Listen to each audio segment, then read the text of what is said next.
All right, Madam Chair, I believe that we have all curators on the line. I can do a quick roll call if you like, just to make sure. Please do. Curator Burnsick. Here. Curator Chapman. Here. Curator Graham. Here. Curator Hobrock.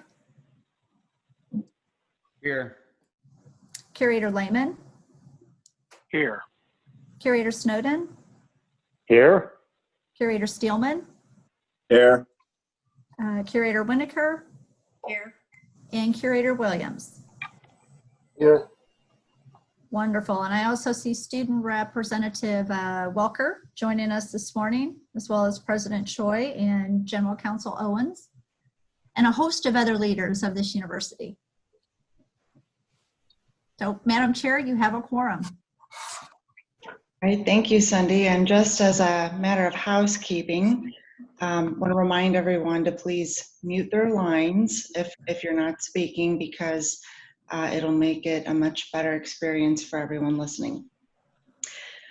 So good morning, everyone, and thank you for joining us virtually today for our public meeting. I wanted to begin today's meeting by acknowledging that these are very difficult times. Our nation is grappling with long-standing issues of divisiveness and racial injustices, as well as a global public health crisis. And in addition to that, our state is dealing with significant budget cuts. It goes without saying that there are no handbooks or manuals on how to handle these crises. And that is especially true for higher education. There are so many critical turning points requiring decisions, many of which are difficult and some that are much tougher than others. So this isn't easy stuff. It's uncomfortable and tough, and it takes both thoughtful and passionate leaders to navigate these challenges. So I want to take just a moment to appreciate and recognize all of the work that this board and the university leadership team, led by President Choi, is doing on a daily basis, sometimes on a minute-by-minute basis. And I want to thank all of you for your unwavering commitment to this institution, especially in the last few months. Now, as board chair, I made a commitment to ensure we make significant progress on our highest priority strategic initiatives, and they remain important to the mission of our public institution, even during these crises.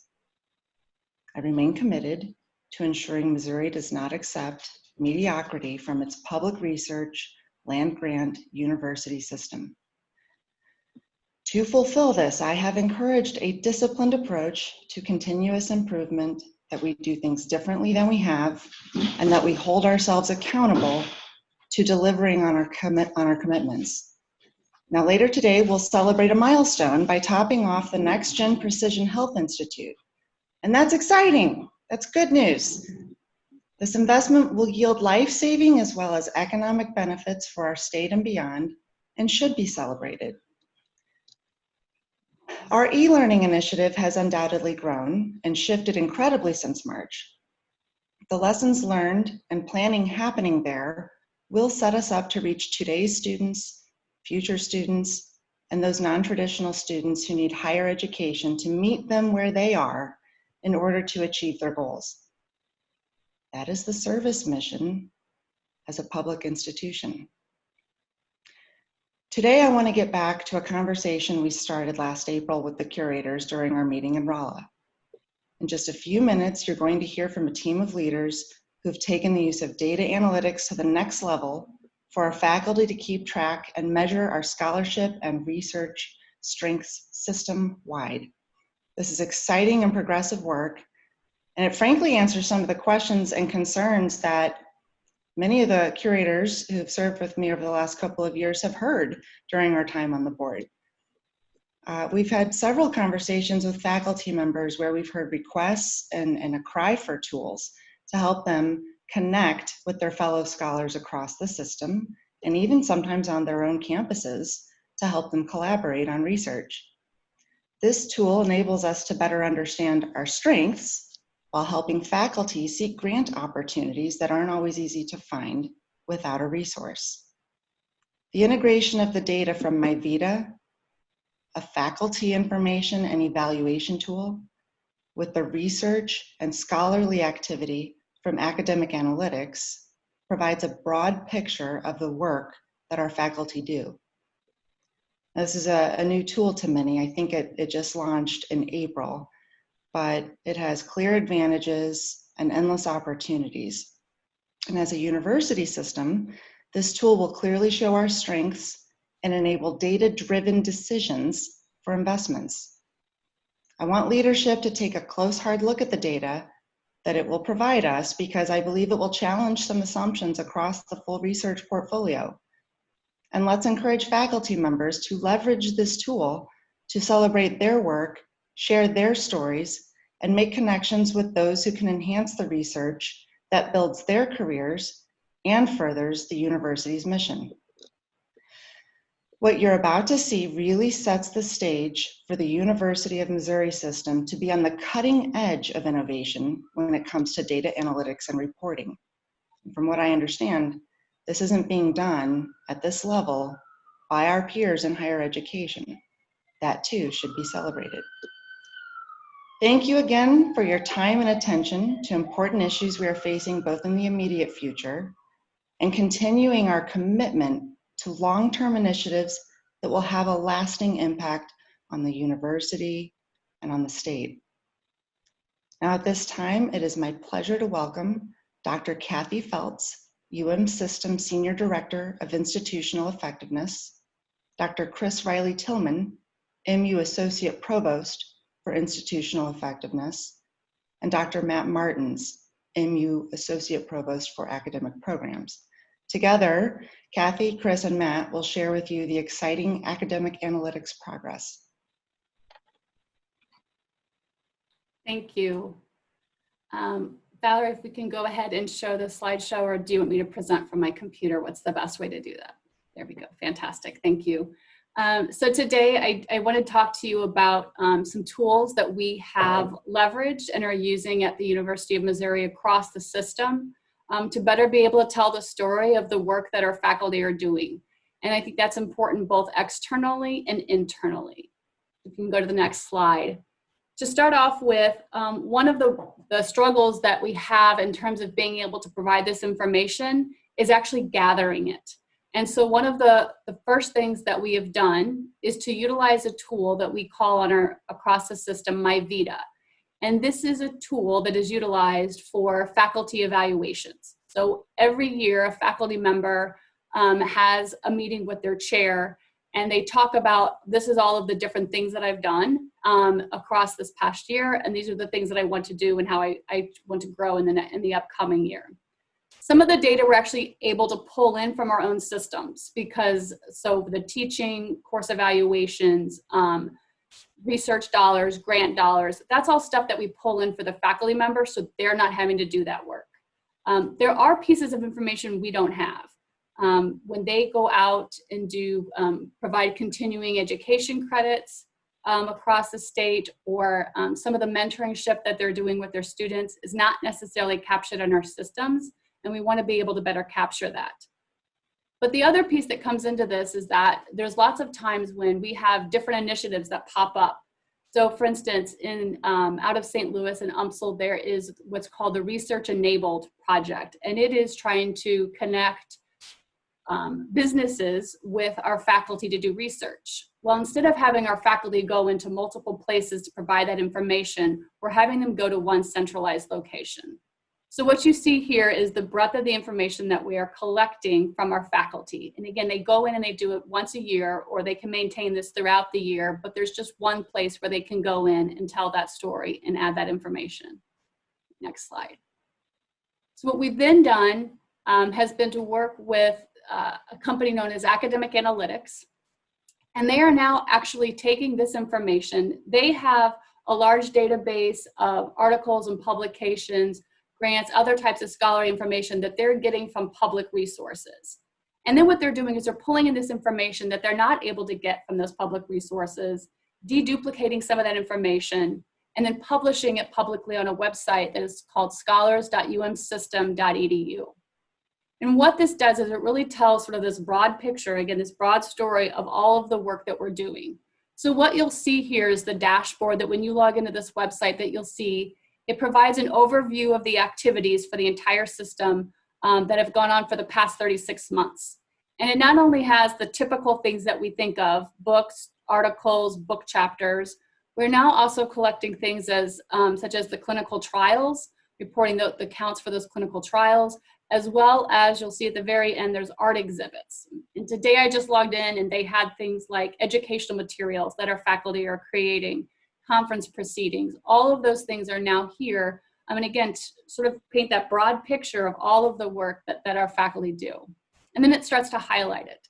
The other thing that you can do is where it says browse UM system academic units, you can actually go to individual units. And then at the next slide, you'll see where we dive into the School of Law. And so this thing shows the School of Law.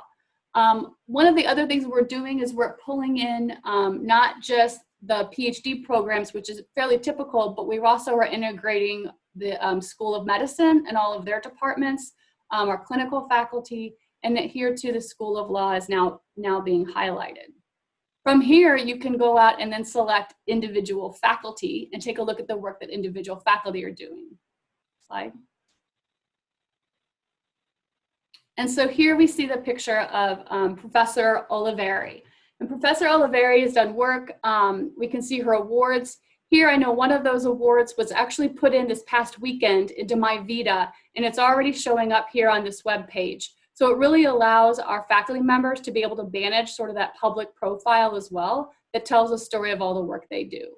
So here you'll see the awards. We have her some of the publications that she has done.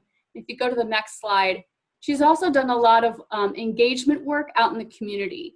And so this is also, and this is something that I feel we do, is one of the things that is very individualistic to us and innovative, is to be able to tell not just this research and what faculty are doing in the classroom, we're also telling that story about the engagement and the work that they're doing outside of the classroom and the impact that they have on our state. So some of the items that you'll see here are items where she is providing those continuing legal education credits, and that enables lawyers across the state to be able to maintain their licenses. So it's really, really important work that she's doing. Another way that you can interact with the system, if you go to the next slide, is to search for a research topic. So here I did a quick search on coronavirus. It's a very new topic. And we are starting to see already highlights of faculty that we know are producing and are active in this area. If I then select the top scholar listed here, Dr. Singay. Next slide.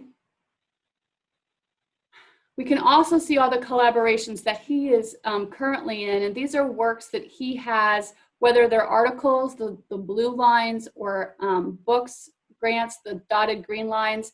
And then you see even the connection with Carol MacArthur, who is a faculty member at UMKC. So it provides us not just with, it provides us with information about scholars and who we're connecting with and collaborating with across the system. Next page. There's another tool that's sort of built into this, and it's called Faculty Insights. And this is available to faculty to go in, and they're able to look at their own profile and manage their profile on this tool. And again, here, if someone is interested in finding collaborators or other scholars within the system who are working on coronavirus, they can come in here, type in coronavirus or other research topics, find those scholars at the University of Missouri system. They can also click include national data and find scholars across the country who are doing work in this area to connect with. From this page, they can save these different scholars, and you can get email notifications sent to you to let you know if there's new works by these authors.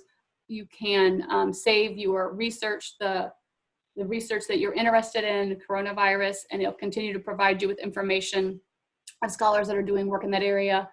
Faculty members can also come in here and look for funding opportunities and other items such as that. And again, get those notifications sent directly to them so they know that there's opportunities available. as well as giving them direct information on how to go apply for that grant, which is pretty powerful. Next slide. So basically what the tool is doing and how it populates both really of these websites is it looks at all of the articles, grants, publications, and it does a huge data mining into all of the text that is available in those different items. And then it creates basically this word bubble of sorts where it looks at those research interests that are used the most, those keywords that are used the most often by our scholars. And then it's also going to go out and find other scholars across the country, again, who are doing that type of work. And this list is good to find, one, people to collaborate with, but it can also be used in a promotion tenure process to find scholars to write your external reference letters and those types of things. So this really is the external facing part of this tool. It does allow internally and externally for our faculty members to be able to find collaborators and work together, as well as find those suggested funding and really manage their sort of that public profile of the work that they do. We are also using this tool internally, and so in this data and this information, and that's when I'd like to pass this off to Matt Martins, who will share a little bit about how we use this internally when looking at our academic programs. Thanks, Kathy. So if we can move to the next slide. So I know that a number of you have seen this already, but I know this will be new for some folks. This is an example of basically what we refer to as a research and teaching report, a research and teaching scorecard. So we have these now for all of our academic departments. And these are really now mostly used as part of our academic program review process. So this is by the fall, it'll be my 5th year in this position. We have a much richer data at our disposal for this process than when I started. And this is a great example of it. So these department level research and teaching reports essentially have four pieces of information. So at the very top gives you some basic information about the department in terms of its size, average number of tenure and tenure track faculty over a certain period of time, average number of ranked faculty, that sort of stuff. So that gives you a picture of the size of the department. And then the two boxes on the left-hand side cover research activities in the department.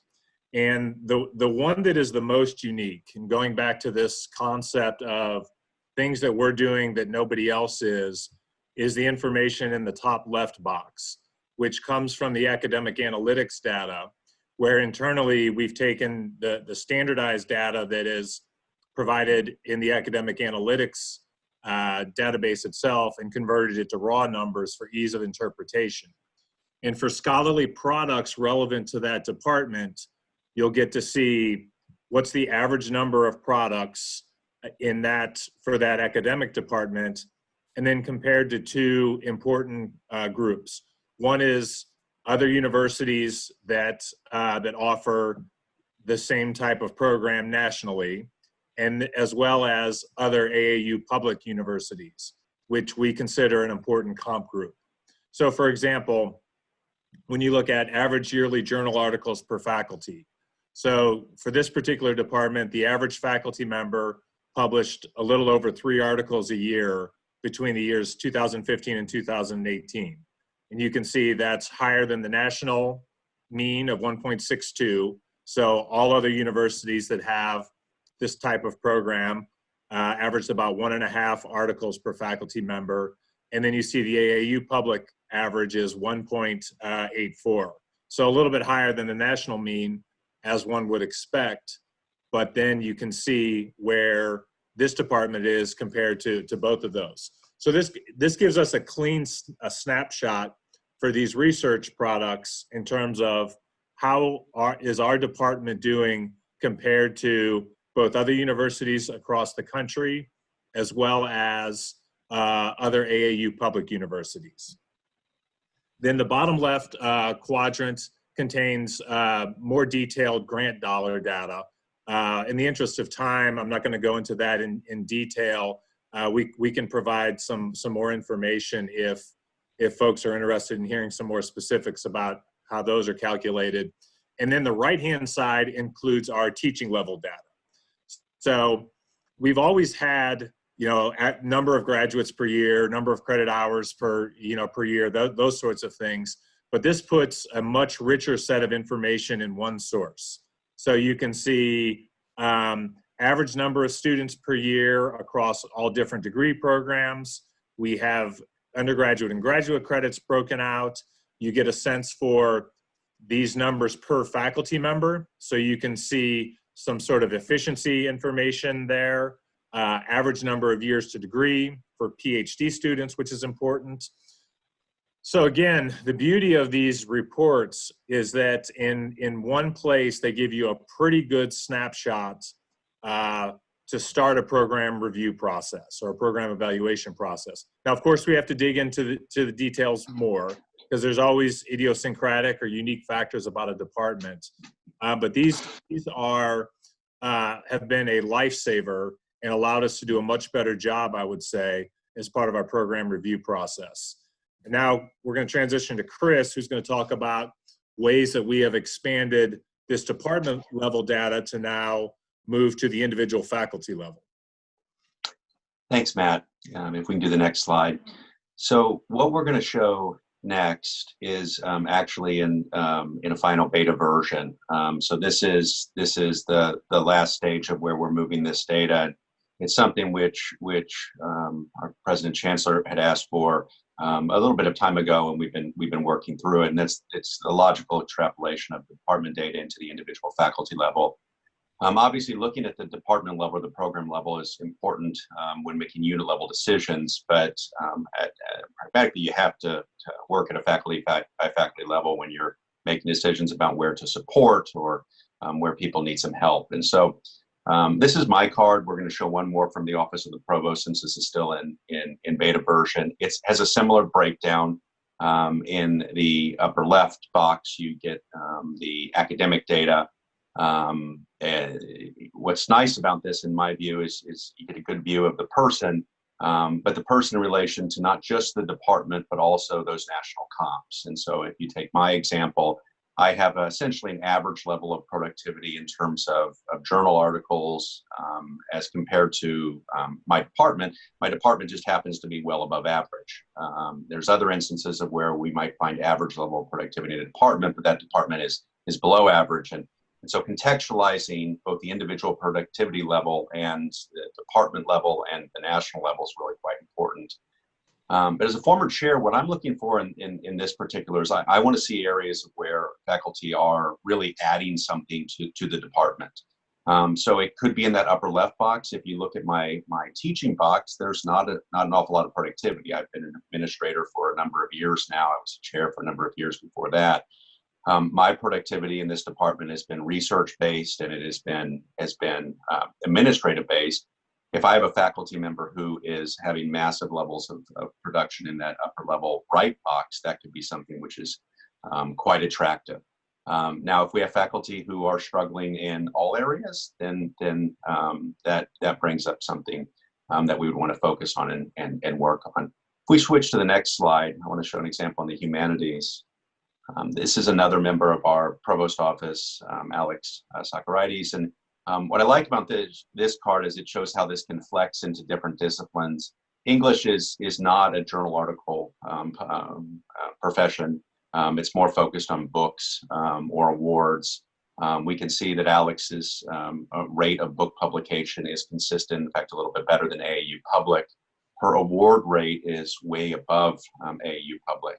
Alex is considered quite a superstar in this field. If we look over in the teaching cells, you can look at a couple of things. Alex has been a chair for a number of years. Her focus has mainly been on graduate education. That's where the credits are. But if you look in that bottom right box, you can see that her teaching ratings are well above or above per departmental averages.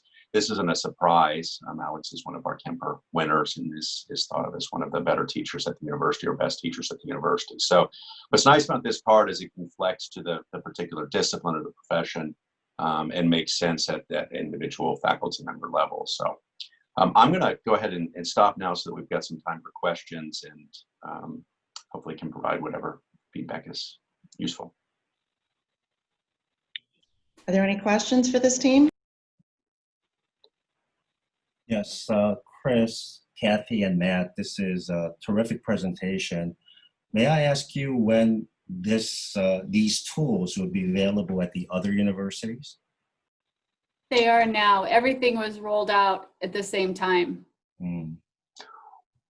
Well, all the academic analytics ones were we're in a process of working on the individual cards in each of those universities. I'd have to talk with the IT team about what that estimated date, what those estimated dates are. Can anybody log into the system and look at this data?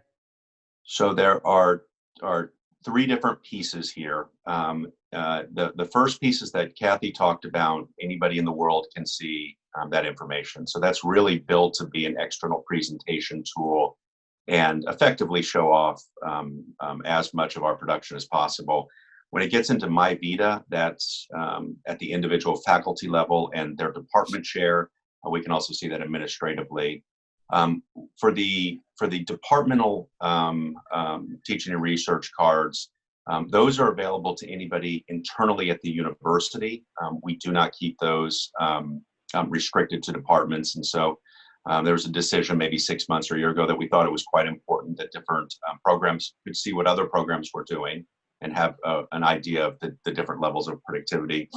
The faculty cards right now are in a final beta version. I believe that the plan is that the individual faculty member would see those, a chair would be able to see their faculty, a dean would be able to see their faculty, the provost or the chancellor would be able to see all of the faculty. But Chancellor Choi would be the final arbiter on how those would roll out effectively. Will members of the board curators have access to the entire data or just the public information? I believe all. And we'll have a login of some sort and a password of some sort to get in? Yeah, I can, anyone who is, for the individual faculty cards, I can work with board members as those are on the developmental server. They're on the Cognos server. So we can get access in a matter of minutes, and then I can work on how to look at those. Likewise with the other ones, a simple university login will get you into them. But I'm happy to work with any board member and show how to get all of those and play around with it. That's what I tend to get lost in this stuff on a daily basis and have some fun with it. I have a question about the input that the faculty will need to provide, and believe that data in is really important for data out. How is the I guess the rollout going with respect to encouraging that input? So this was something Kathy and Matt and I worked on a lot, and essentially there are two levels of this, right? We have a base level that we can put out on anybody, and it's actually a tremendous amount. I mean, we have journal publications and books, and I mean all of the kind of traditional academic inputs. When it comes time for additional inputs, that really is the responsibility of the faculty member to decide if they put those in or not. Now, My Vita is based or slated into our promotion and tenure system. And so there's a tremendous amount of motivation for faculty to put in that information. But I was actually heartened the most by our chair of Women and Gender Studies, Dr. Reeder, who was the first chair. I'm listening to this about 3 or 4 minutes, was like, finally, I'm going to get my faculty member to put everything in so we can show everything that we're doing. We're always talking about the other stuff that we do that nobody can see or pay attention to. And she had her faculty on there the first day and put everything in. Visual studies, another great example. And so I think chairs and I think faculty have quickly bought into this idea, not bought in, understand this idea. This is their opportunity to show their entire scholarly productivity, their entire profession, not just what Google Scholar can show, or not just what ESCO host or whatever, but everything in one place so people can see the breadth of what they do in a particular year or whatever. So I think people have been extremely excited about it.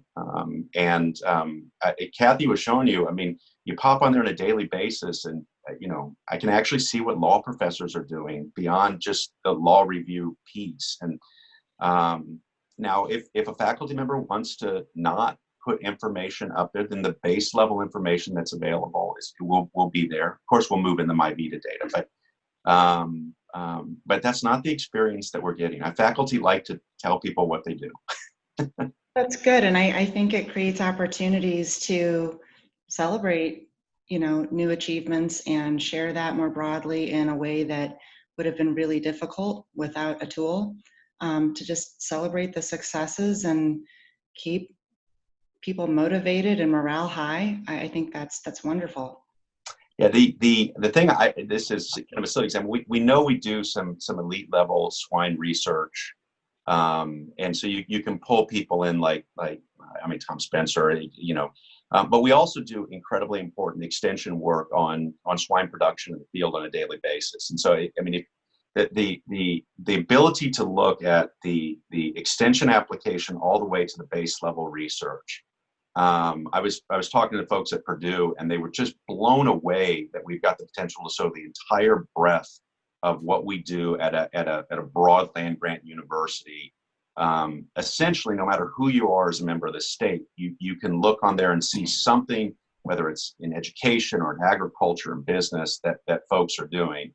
And obviously, as more and more faculty data is put into this, as more systems are linked in, we're going to be able to show more and more just how broad the impact of this university system is. That's great. Do any other curators have any questions? Yeah, I have a question. It may be to Dr. Choi or the chancellors, because this really is tremendous. And I think the three presenters deserve congratulations and thanks. But it looks to me like it will only matter to the university's excellence if it is utilized by administrators, and frankly, in kind of a ruthless manner. So I'm curious as to how we intend to use this data, at what levels do we use it? And I don't know, Moon, whether I'm addressing this to you or a chancellor or however you want to do it. So let me answer that question first. The information that was shared is public data, all with the exception of the student evaluation of teaching will be kept private from the public because that is public data. But everything else, journal articles, research, grants, citations, they are collected in a public way. And so we encourage the faculty to review their data, to see their performance, as well as department chairs, deans, provosts, and the chancellor in making important personnel decisions. And all of our universities, as I shared with you since I began, need to improve our scholarly output.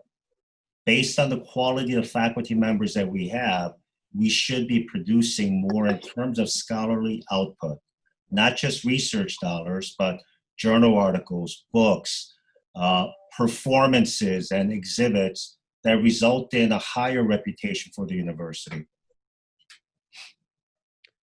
So, President Choi, this is Mo. I think this is a tremendous tool for us to use.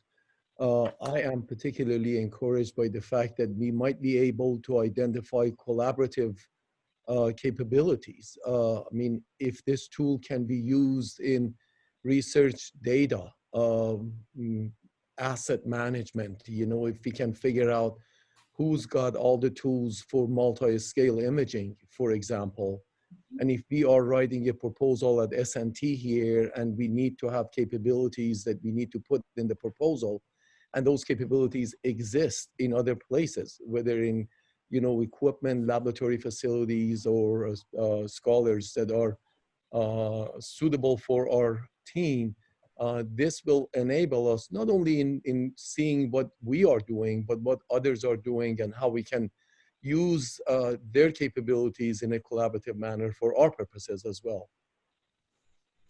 Yeah, Curator Steelman, this is Kristen Adamsel. And piggybacking on what Mo had to say, we use academic analytics and the MyVita as a part of our tenure and promotion every year. And so we did that for the first time, MyVita, through the entire process this year. But what we consider the most important part of these data are the ability to collaborate. And I think Mo used the word enable. And at the very beginning of her presentation, Kathy Feltz talked about our research-enabled grant program, in which we are connecting the research across the entire University of Missouri system, as well as the Southern University system, to allow our research to be better put forward or put forth for different corporations and industry to have access. And if we don't know what that is and what the collaborations are or connections, then it's harder to do that. So this is really important for us to be able to get the great research that we do have out into more of the public domain and to have better collaborations. And this is Molly Agarwal, UMKC. I'll echo what my fellow chancellors are saying for evaluation. This is a great tool. But again, to get collaborations across the whole system, especially let's just say for precision health, it will be a great tool for all our researchers across the whole system to be able to find the right areas where they can provide input or collaborate. I think this is a great tool to have. Thank you all. Can I ask one more question? This is the researchers. My understanding is that, and I think this may be more than any university has, so I don't know if this adds or subtracts, but some universities make extensive use of LinkedIn. Is this, should we maybe be adding this to LinkedIn, or does that provide any extra ability to collaborate, not just among the 4 universities, but with other out-of-state potential collaboration, particularly in elite institutions? Yeah, so we've talked about additional systems, and there are, so that we're trying to balance 2 things. We want our faculty to focus as much on one system as possible. And anytime we duplicate where they're entering data, it impacts the secondary areas. And so tools like LinkedIn, there are some academic versions. I think that's something we can explore as time moves on, but we want to make sure that we don't minimize the amount that they're entering information into this core system initially. I think as this becomes kind of a more common monthly activity for faculty, frankly, a lot of this is generational with faculty. Faculty who are younger enter their data, and I mean it's a much more common thing to do. When I started 25 years ago, none of these systems existed. We were doing this on Vita, So I think long term we have a lot of potential for things like this, but we want to make sure that we get the execution of this and the faculty buy-in of this as much as pure as possible, so that if that makes sense. So Curator Steelman, in addition to the collaborations that are enabled through a tool like this, department chairs and faculty members will be able to identify what national recognition our faculty members can receive. Because we have the record of the faculty members in terms of journals, citations, research awards, and so forth, it can actually match them against all of the faculty members in the United States who have similar records, and to see which national awards they receive. And so that way, it's a great opportunity for the department chair to nominate these faculty members for those awards. So it's a great professional development tool for our faculty and department chairs.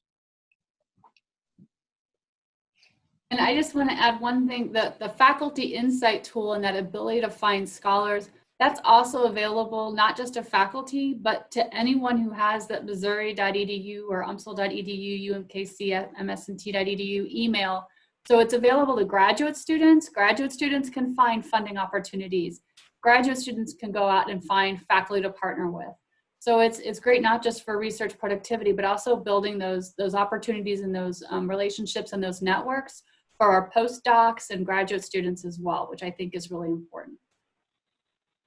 Very good. Thank you. It really is a tremendous accomplishment. I appreciate it. Great job. Right. If there are no further questions from the board, I would just like to say that we'd love to see some updates when you have something else to share. It's really exciting, and I love that the faculty are excited to adopt this and want to hear more. So whenever the next meeting permits, President Choi, I would love to add them to the agenda if possible. So thank you. And I'll turn it over to you, President Choi, for your report. All right, thank you. Well, Curator Bernstein, thank you very much for beginning the meeting with those important words. We are committed to improving inclusion at the university. And over the coming weeks and months, we will be sharing, can you hold on a second? I'm gonna share my screen, Valerie. We'll be sharing some progress that we made towards inclusion as well as action items. So we're very excited about that. And we are listening carefully to our students and faculty members of color to make all of our universities a place where individual dignity and individual differences are celebrated. And that's very important for us. So let me begin by sharing that we have 3,800 faculty and staff already back at work. And this is a phased plan for us to open for in-person fall opening on August 24th. And it's going to require a combination of new approaches for safety and health at our university, as well as a different way of delivering high quality education. So some of our classrooms may not be using the 500-seat lecture rooms, but instead using a flipped hybrid model where we can have a smaller density within those classrooms, but still enable the in-person component, as well as the other rich experiences that a residential program allows. And so we'll have more to share with our communities through emails, as well as town halls, as well as additional call-in sessions in which we can share how we're going to protect our students, faculty, and staff, but also at the same time deliver the education, research, and engagement that we're known for.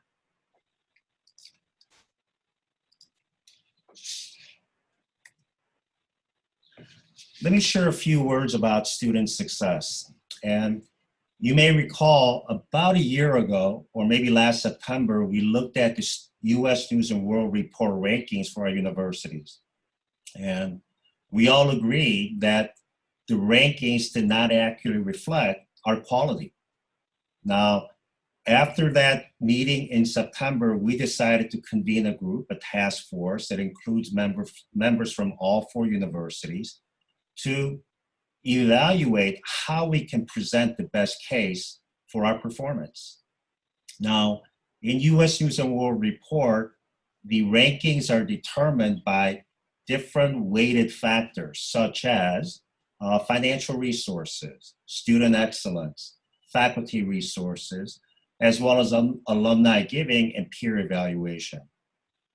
So in this slide, I'm showing you the results from 2020, last year, as well as the 2021 edition with the new data that will be submitted by the end of this month. As you can see in the columns that show a green background, it indicates an increase from the prior year. For example, in student excellence, the ACT scores on the 25th percentile and the 75th percentile for Missouri S&T increased by 1 point each. That's major. And you can see the average ACT, which is worth 7.5% of the score, overall score, is up nearly a point. And that is the highest in the state of Missouri among public universities. This next slide here shows the student outcome, including, very importantly, the 6-year graduation rate, as well as the freshman retention rate. There was a slight dip in the freshman retention rate. This means that if I look at this data, there were about 15 students that did not get retained last year, 15 out of 1,000 students, and that is accounting for that slight decrease. But in other areas, like the overall graduation rate that you see here for 6 years, it went up 3.5% in just 1 year. But since this is a 4-year running average, it did not make a big difference, but next year it'll start increasing because of this high number as long as we maintain that. This slide here also shows dramatic increases in the percentage of courses that have less than 20 students, so smaller class sizes, which is very important for more effective teaching and learning. It went up by 10 percentage points. And the number of very large classes went down from 24% to 18%. And the faculty compensation has also gone up. Slight decrease in the percentage of faculty with terminal degrees, and a slight increase in percent of full-time faculty as opposed to part-time and adjunct faculty.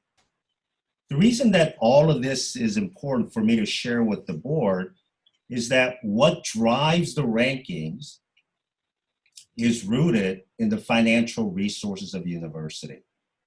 And so let me go to this slide and show the results for University of Missouri at Columbia.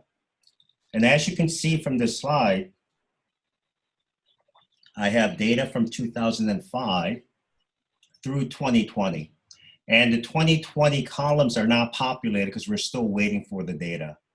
But what it shows in nominal value, Mizzou received a core state support of 177 and received a core support of about that for this fiscal year. Now, during that period, as you can see, the number of tenure track faculty members went up as the amount of state support went up to be able to hire and retain those faculty. But it has started to come down, and we believe this year, despite the number of hires that we expect, that this number will go down to probably about 1080. I highlighted this section here called the financial resources rank.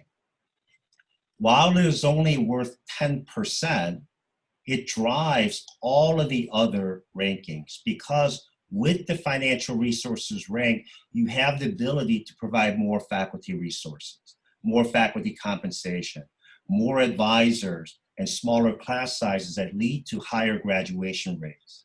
All of those factors combine to have a higher peer assessment rank. But during 2005 to 2019, the financial resources rank, which is the amount that we invest in teaching with funds that are coming from the state and tuition, plus our research that we receive, has decreased from 115 to 200. Faculty resources rank from 98 to 227 in the country. And as you can see from these trends, it's not a surprise why our ranking went from 85 to 139. What we have to do now is to really identify what are the strategies, recognizing that resources will be very limited, for us to grow the revenue to pump more back into the academic and research enterprise so that we can have a higher overall financial resources rank that drives ranking. Now, we're not chasing ranking, but if we have more resources to invest in these areas, it results in better faculty resources to perform research and teach. It also has better faculty compensation.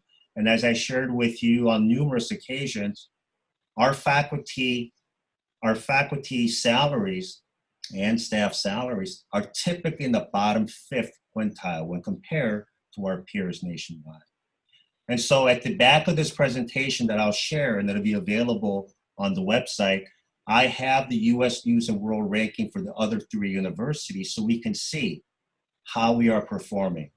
It's my Moon, yes. could I ask a quick question on when we look at like what you have highlighted, and the reason I broke in is while it was up in front of us and highlighted. When you look at the financial resources rank, the faculty, I want to go below it, the faculty resources rank. Is that an absolute number, or is that adjusted by the size of faculty? Is that a ranking per faculty member? No, it's not a ranking per faculty. It takes into account categories like the percentage full-time faculty members, percentage of faculty members that have terminal degrees, the size of the classes, right? If you have more faculty, then you can have smaller class sizes. And so it's not on a per capita basis. So larger schools are not going to benefit by having higher numbers of faculty members. Now, okay, thank you. One thing that I am very concerned about is when we did this analysis last year, our financial resources rank at Mizzou, this is for Mizzou, was 200. But I believe Kansas, University of Kansas, was around 97 in the country.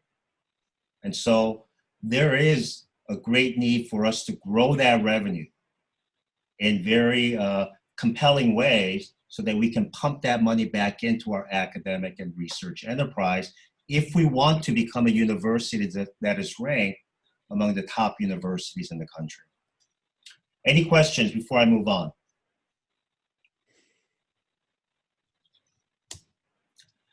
Because I'm not sure I understand. Is it possible, and I'll just ask it bluntly, is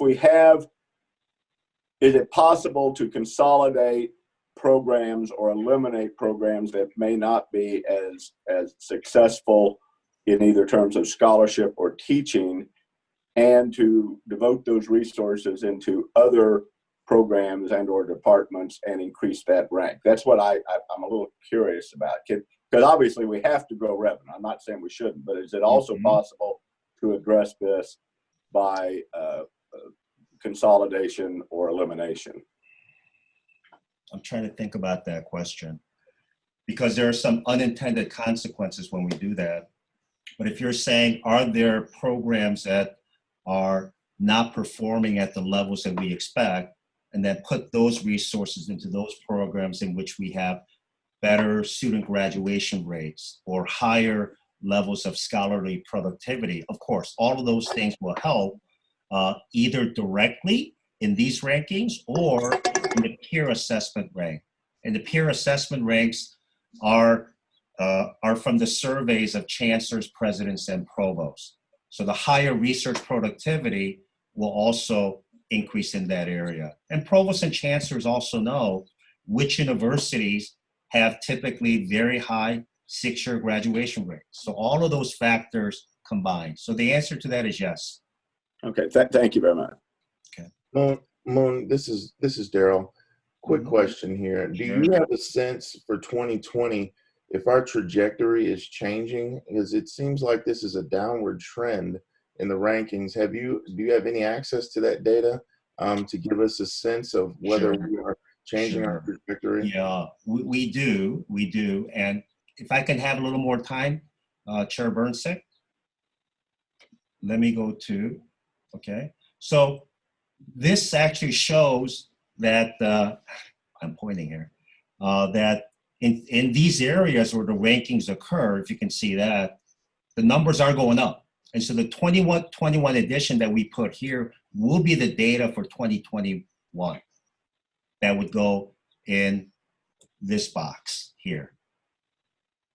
And so we do believe, because I'm looking at the number of green boxes as opposed to the number of red boxes, that we are moving in the right direction for S&T. And if I can show you very quickly, this is for Mizzou. And at Mizzou, the graduation rate went up to 71%, the highest in its history. And we expect that the average, now we expect, the average will go up. So this is a positive direction. And this is a very hefty weighting factor. Also, we looked at how we calculated faculty salaries. And it turns out that we were not calculating the faculty salaries in a way that is still allowed by US News, but didn't reflect the types of faculty members that we count in that. So we have a big jump in that area, and faculty compensation is worth 7%. And so that is why I'm hopeful that we are going to see an increase in the rankings for all of our universities. Okay, so let me move on if there are no additional questions. Before I do move on, Kathy Feltz and the provost from all 4 universities and the chancellors really made this a priority. They hired a consultant to come in who had experience in working at a public university that went from the 30s to number 18 in the country. And they really fine-tuned our approach. And when we get the data, our mindset is let's trust it, but verify that it's the most accurate data. So really great work by Kathy, the provost, and the chancellors. All right, let me move on. Many of you have asked, how does our enrollment look for this coming year? The short answer is it looks pretty good, and I'll share with you where we are. When we look at the number of students, continuing students and first-time students at the undergraduate level that register for courses for the fall, at Mizzou it's 19,737 for this fall, and it was 17,967 last fall. Now, this doesn't mean that we're going to have 1,800 additional students at Mizzou. What this illustrates to me is that students are eager to come back, and that's why they're registering. And at UMKC, they saw a very healthy bump. Chancellor Degani is aware of this situation, and no one is working harder than Chancellor Degani and Chancellor Sobolik to make contact with returning students as well as first-time students to provide more opportunities to attend their universities. So across the system, this is a very healthy statistic for us because it's showing great promise that students and parents, as students want to come back and parents want their students to come back. And so it's good news. Let's talk a little bit about research and the collaboration that is occurring across the system, whether it's in next gen or advanced materials or UAV or in the social sciences, is really creating an exciting period of growth at the university. And as you can see from this slide here, each university has seen very big increases compared to prior years and very big increases from 2 years ago. And over here, it's a rounding error. It's 27.6 and 28.1. But across the system, compared to this time last year, this time 2 years ago, we are up almost $40 million, almost 18% in expenditures. That's not easy given the difficult funding situation that's faced by NSF to NIH and so forth. And so many, many kudos to the vice chancellors for research, as well as our faculty members who are doing the hard work of submitting the proposal and receiving the awards. In terms of our major grants, we use this time to share grants that are $1 million or over. And Professor Michelle Reynolds has a project from HHS that is helping the aging and disabled population, the most vulnerable population in our state, to respond effectively to the COVID-19 crisis, whether it's providing counseling or travel services. This is the type of engaged scholarship that is making our university more invaluable to the state. And so we're very proud of the work at the Institute for Human Development and Professor Michelle Reynolds from UMKC. Next, we have Professor Huming Chang, who joined us about 4 years ago from MD Anderson. And her work is looking at the effects of this drug, doxorubicin, which is used for cancer treatment. But that cancer treatment can also have an effect on cardiovascular and heart damage. And so their work, together with Dr. Ed Ye, is trying to determine how do you have the precise dosage of this drug to minimize the effect on the heart while maximizing the effect on cancer. So lots of exciting opportunities through this very major grant through NIH, and it ties in so well, just like the other project, to NextGen. Engagement and outreach, we're very proud that Marshall Stewart, Allison Copeland, and Ashley Rohde from our engagement office at the system have identified and selected 15 faculty members as the Presidential Engagement Fellows. These 15 faculty members are our brightest and most engaging faculty members, and they're going to go to various parts of the state, whether it's Rotary clubs, whether it's chambers of commerce, or other universities within the state, to share with the participants the value of the research and teaching that we do that benefits Missouri. And it's an exciting group, and the next 7 are shown here. And it represents all 4 universities, and the number of applications that came in this year topped what we received last year. In the first year that we had to do this, we sort of had to beg faculty members to do it, but now the number of applications far, far exceeds the number of spots that are available. So please be on the lookout. They may be coming to a neighborhood near you to talk about very exciting topics that we will enjoy learning more about. So that concludes my presentation, and I'd be happy to answer any questions that members of the board have.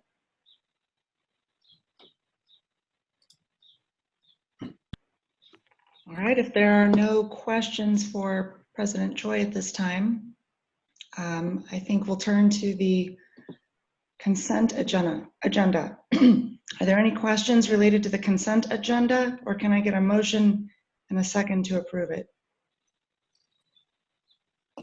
I move approval of the consent agenda. Second. All right, all those in favor say aye. Aye. Any opposed, nay? Any abstentions? Motion carries. Cindy. All right, now I'll turn it over to the Finance Committee Chair Steelman to provide an overview and report. Thank you, Madam Chairman. I'll provide a quick overview. In addition, the Finance Committee did approve 4 action items during the June 15th, 2020 Finance Committee meeting. And each of those action items, I will move adoption by the entire board. The first of those was Vice President Rapp provided an overview of the University of Missouri fiscal year 2021 operating budget, as well as explaining and going over the planning process in these unpredictable times. What they will do is update the board on spending plans on a quarterly basis.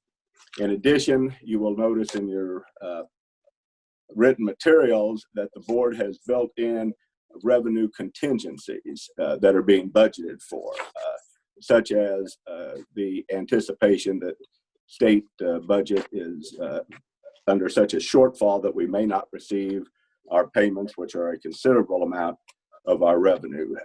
What they'll do is if state support should come in higher than expected, or other revenue items come in higher than expected, they will update the board. And in addition, if there are large sums such as a state payment, they're going to consult with the board before making expenditures.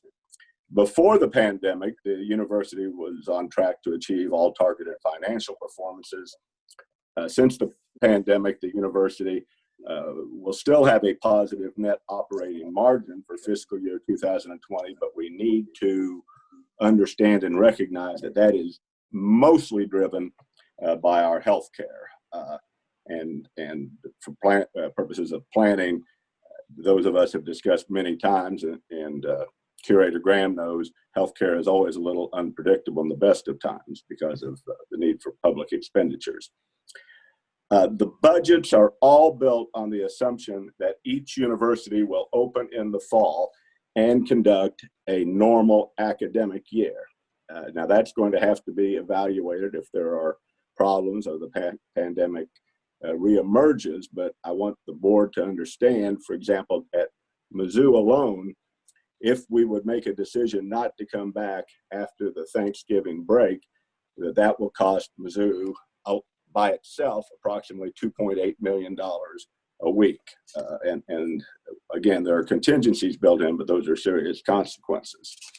On a consolidated basis, again, thanks to MU Health, the net operating margin will meet the target of 5%. Now, the Finance Committee also talked about the work that remains to be done to transform the university and allow the university to devote resources to its strategic needs. There is an administrative working group. Curators Hobrock and Winokur are on that group to evaluate benefit cost and accelerate the efforts to improve space utilization and to reallocate some of those costs and expenses to the academic mission. Finally, there was also a presentation. Each university is undergoing an academic review and process to look at eliminating and or consolidating programs. Curator Chapman, who is chairman of the Academic Affairs Committee, brought up a very, I thought, important question that the board will need to address at some time as to the board's role in approving closing of academic programs. Currently, the board approves the creation of new academic programs, but has not had any role in cutting programs since that's almost certain to have. I'll leave that to Curator Chapman to further advance. I would throw out an idea right now, which is not part of my presentation, that we might want to have a joint meeting of academic affairs and finance on some of these issues, because that's going to be important.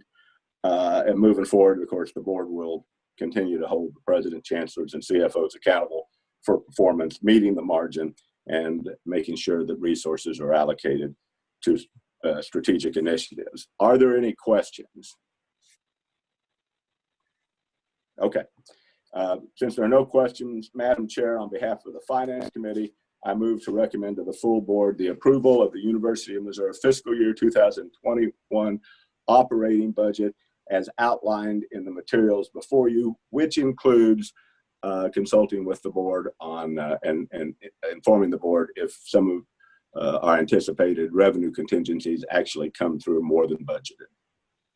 Second. All right, all those in favor say aye. Aye. Aye. Aye. Any opposed, nay? Any abstentions? The motion carries.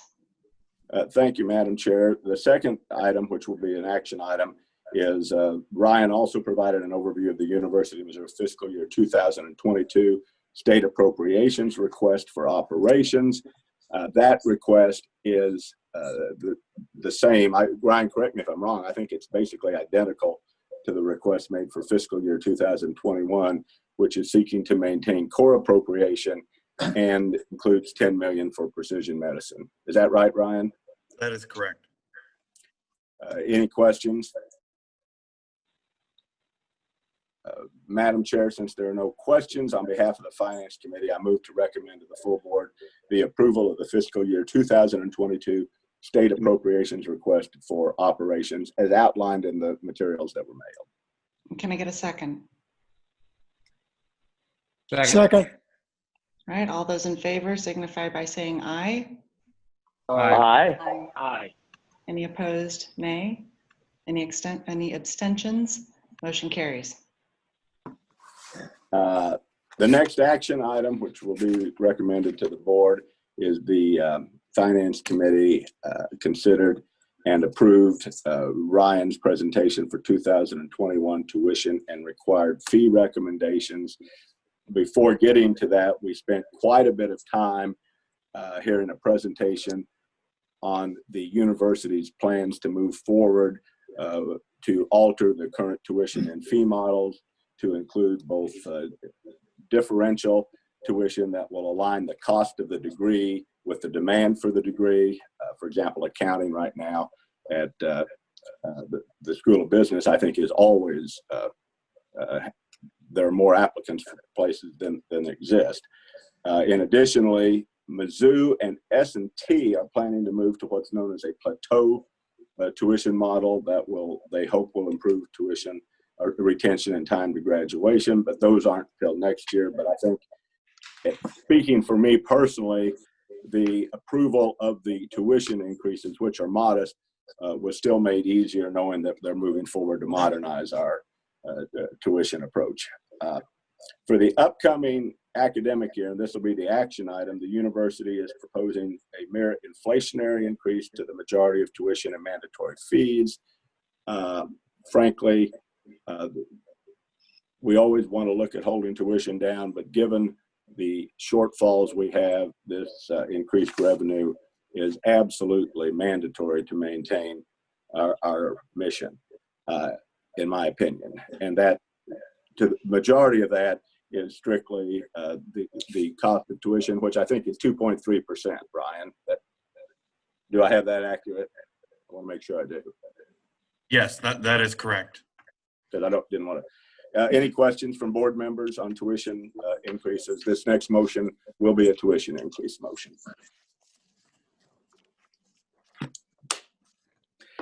Hearing none, Madam Chair, on behalf of the Finance Committee, I move for approval of the fiscal year 2021 tuition and required fees for University of Missouri, which will be effective with the fall 2020 term. These are outlined in the materials that were mailed to the board. Can I get a second? All right, I have a motion and a second. All those in favor say aye. Aye. Aye. Those opposed, nay. Any abstentions? Motion carries. Last action item. Ryan and the board worked through the fiscal year 2020, or the committee worked through the fiscal year 2021 supplemental and some other related enrollment fees for the University of Missouri. These are included in the mailing materials. For the upcoming academic year, the majority of supplemental fee increases are in line with the CPI of 2.3%. And some supplemental fees have no increase at all. There are new supplemental fees outlined in the mailing materials. Those are limited to healthcare and graduate programs at UMKC, plus a new graduate level Mizzou fee for data science and analytics. Any questions from the board? Hearing no questions, on behalf of the Finance Committee, I move for approval of the fiscal year 2021 tuition and required fees for the University of Missouri, which will be effective with the fall 2020 term. And again, making it clear this is a vote to very modestly increase most of these fees. Can I get a second? Second. All right, all those in favor signify by saying aye. Aye. Aye. Aye.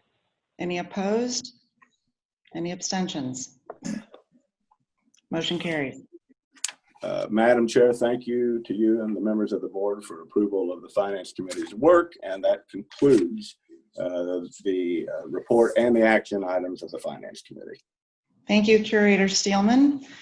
All right, Audit Committee Chair Lehman, the floor is yours. Good morning. Thank you, Madam Chairman. The Audit, Compliance, and Ethics Committee reviewed one information item and one action item at the June 9th committee meeting. Chief Audit and Compliance Officer Michelle Peranio presented the Internal Audit and Consulting Annual Report. The report's in your packet and provides information about the audits, consulting engagements, and number of investigations completed. Consistent findings were noted as opportunities for improving performance, compliance, and managing risk as services are consolidated and processes changes are implemented as part of the administrative transformation. Are there any questions from the board regarding this information item? Okay, thank you. Michelle then presented for discussion and approval the University of Missouri fiscal year 2021 risk assessment and proposed internal audit and compliance plans. The information provided in your board packet explains adjustments made to the risk assessment process through the COVID-19 pandemic and includes the proposed plans. Key takeaways are the proposed internal audit plan is flexible and adaptable for responding to emerging risk and to move at the pace of organizational change. Also, a reevaluation of risk and proposed audit work will occur every 60 to 90 days. And the last item is a proposed compliance plan focuses on establishing foundational elements and includes 3 focus areas for assessing against the 7 elements of an effective compliance program: research compliance, data management of sensitive information, and fostering a speak-up culture with no fear of retaliation. Michelle is happy to answer any questions. Do we have any questions? Okay, the Audit Compliance and Ethics Committee unanimously approved the proposed University of Missouri fiscal 2021 risk assessment and proposed internal audit and compliance plans to the full board for approval. If there are no questions, Madam Chair, I move for approval of the University of Missouri fiscal year 2021 risk assessment and proposed internal audit and compliance plans. Can I get a second? Second. All those in favor signify by saying aye. Aye. Aye. Aye. All those opposed signify by saying nay. Any abstentions? Madam Chair, the motion passes unanimously. This concludes the report of the Audit, Compliance, and Ethics Committee. Thank you. Well, thank you. One less vote for me to seek. All right, I think we will now turn it over to our Health Affairs Committee Chair, Graham, for his report. Marcy. Thank you, Madam Chair. And the Health Affairs Committee did have a very robust and good, successful committee meeting. We met virtually on June 10th with each and every committee member participating. The committee was presented with 3 live information reports and 1 written report. We also dealt with 1 action item, which I'll report on later, having to do with a proposed collected rule change. But initially, our committee heard from newly appointed EBC for Health Affairs, Dr. Richard Barron. Now, I believe Rick is with us this morning, and I would like to take this moment to introduce Rick to those curators and others who are here this morning with us. Rick, could you say something so it'll activate your face? There you are. There I am. Yeah, thank you, Curator Graham. Thank you for introducing me to all the curators. It's a thrill to be back home in Missouri and serving the University of Missouri. And, I started right in the middle, at the beginning of the COVID pandemic, and I was involved in incident and command calls twice a day with Jonathan Curtwright's team and Steve Zweig's team, and got to know everyone on an emergency setting, essentially. And that actually got me very well into the system quickly. Since then, I've been really diving into next gen and trying to move that process forward quickly.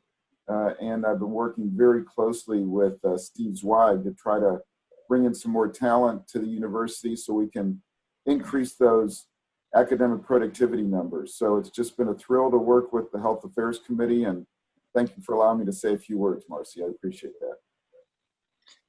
And Rick, thank you. Today actually marks his 37th day in his new position, and I can tell you that Dr. Barron really hit the ground running. Just as a reminder, his leadership duties involve MU Healthcare, our MU School of Medicine, and very importantly, the Next Gen Precision Health Initiative. he is currently still involved in actually setting up his office, but Dr. Barron shared with us at our meeting his own personal philosophy and his approach as how he plans to carry out his responsibilities at MU. To use his words, they include the 4 S's: stability, service, safety, and success. And to further clarify stability, his plan is to ensure that we have a stable financial status. In the area of service, he intends to ensure that we continue to provide outstanding service to our patients and students, and that we serve our constituents and employees in an environment free of prejudice and discrimination. The 3rd S, safety, to ensure that all work in a safe environment, which is particularly relevant in today's COVID-19 era. And the 4th S, success, growing the MU healthcare system and increasing our research funding, as well as maintaining our outstanding educational programs. Following Dr. Barron's presentation, we heard from MU Healthcare CEO, Jonathan Curtright. Jonathan explained that MU Healthcare and the School of Medicine have worked very closely together in a solid alignment to manage COVID-19 pandemic in the state of Missouri, as well as the region and the local community near Columbia. MU Healthcare's clinical volumes, as many as have heard, and most of you know, dropped by approximately 1/3 during March and April. In May, patient volumes were no longer significantly constrained due to COVID-19, and volumes have rebounded 90% to pre-COVID baseline. MU Healthcare anticipates that fiscal year 2020 will reflect a net operating income of approximately $55 million. And it's anticipated that fiscal year 2021 is predicted to increase to $70 million in net operating income. Additionally, MU Healthcare had its best quality and safety quarterly performance rankings from Vizient University Healthcare rankings in terms of mortality, readmissions, and patient safety indicators. Lastly, the COVID-19 pandemic, even in view of that, MU Healthcare continues to make major investments in research, as well as continued annual investment of $15 million for fiscal year 2020 in performance-based support to our School of Medicine. And those of you, I think, remember that that's been very important in the past, the support that MU Healthcare has provided to the med school. And additionally, a $5 million capital investment in Next Gen. Following CEO Curtright, the medical school dean, Dr. Steve Zweig, presented a report on the medical school. And that was a good report also. The School of Medicine, like all MU colleges, successfully implemented a virtual curriculum for its med students, and also reincorporated 3rd and 4th year students in clinical activities. Using the $15 million of academic support from MU Healthcare, the med school also continued to invest in highly respected, newly hired research faculty members. And we've seen some of those in the other presentation. And that will contribute greatly to Precision Healthcare Initiative. Dean Zweig also joined CEO Curtright in welcoming Dr. Barron. And the 3 of them, who call themselves the 3 Amigos, have worked very closely together over the last couple of months. Next, the committee heard from Vic Arnold, who is the Associate Dean for Finance for the School of Medicine.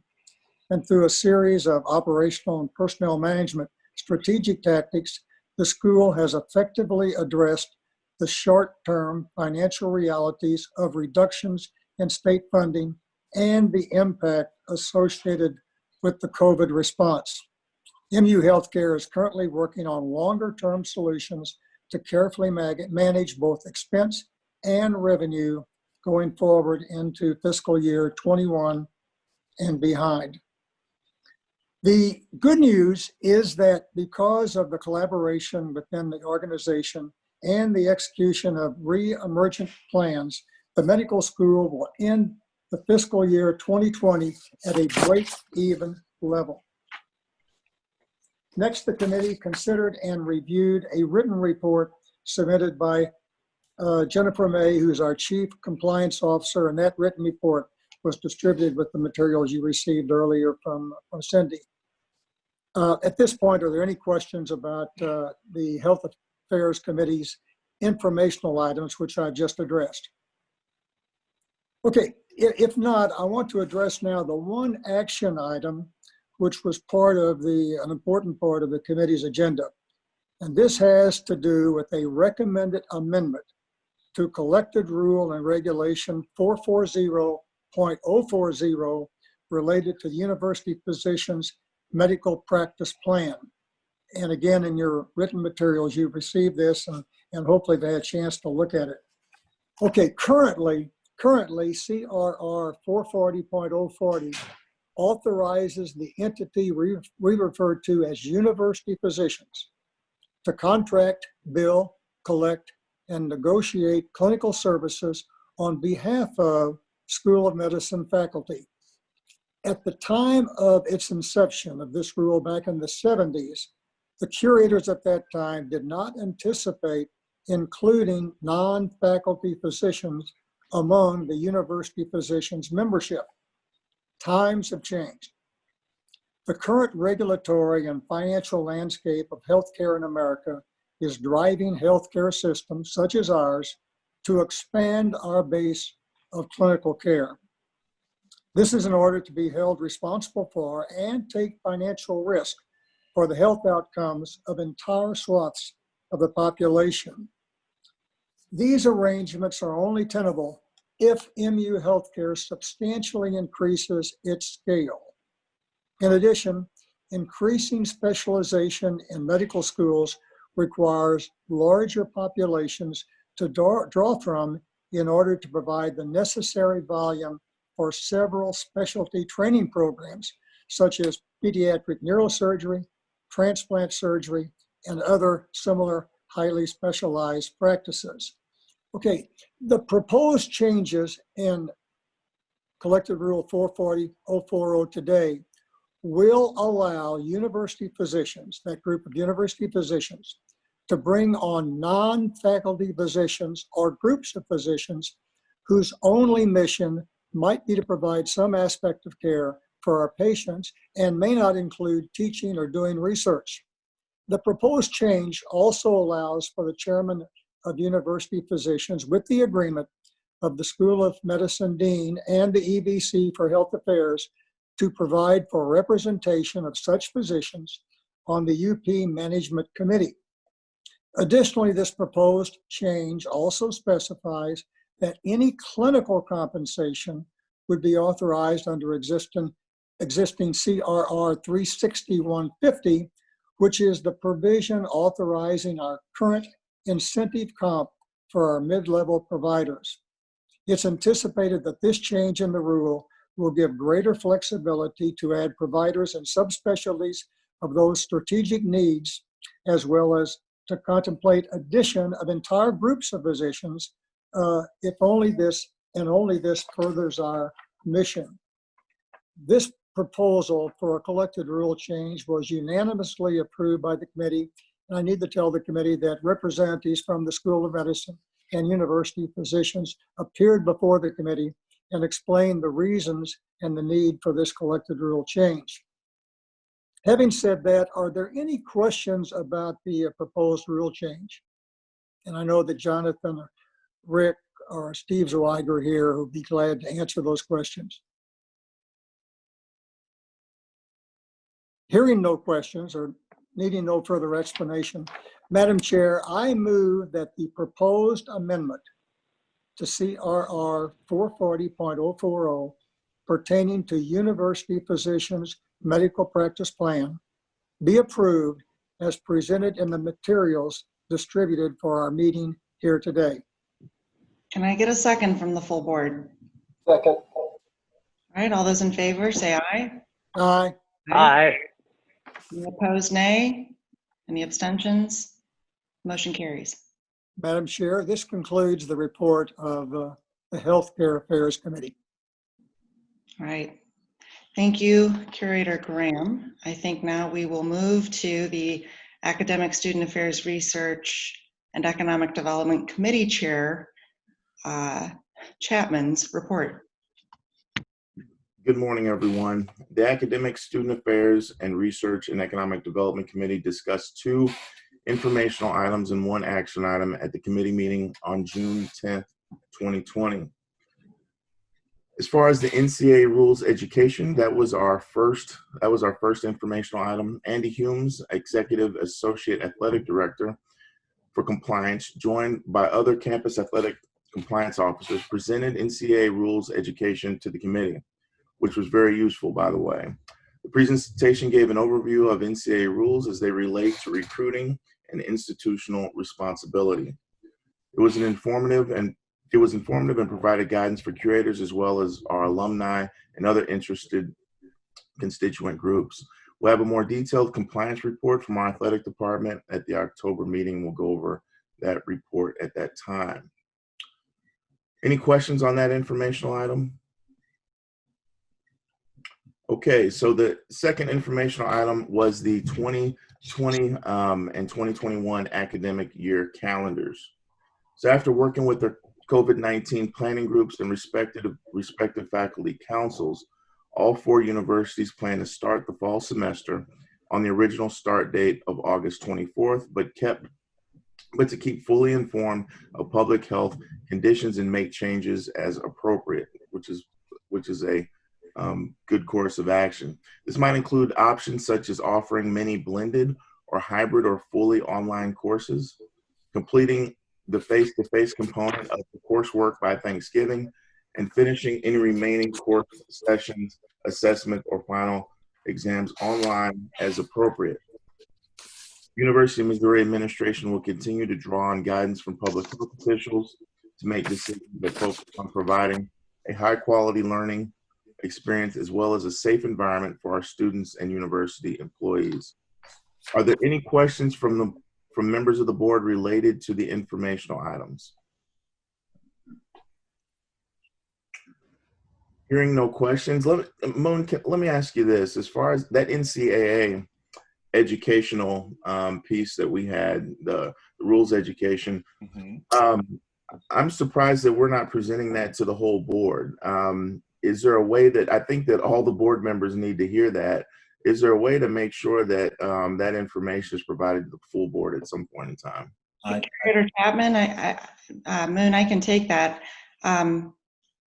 We had proposed that the full board receive the training and that your presentation that you received be recorded via Zoom and made accessible to the board.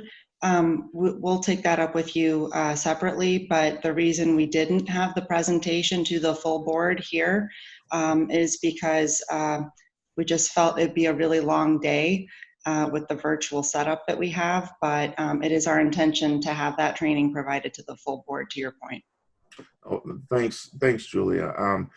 So if anyone, I'll work with Julia to make sure that everyone has access to that presentation. Like I said, it was very good and very informative, and will keep us out of trouble if we actually, do what they tell us to do there. So, all right. Any question related to the academic year calendars? Okay, hearing none, we will move on to our action item. So the UMKC development of a new branch medical school campus.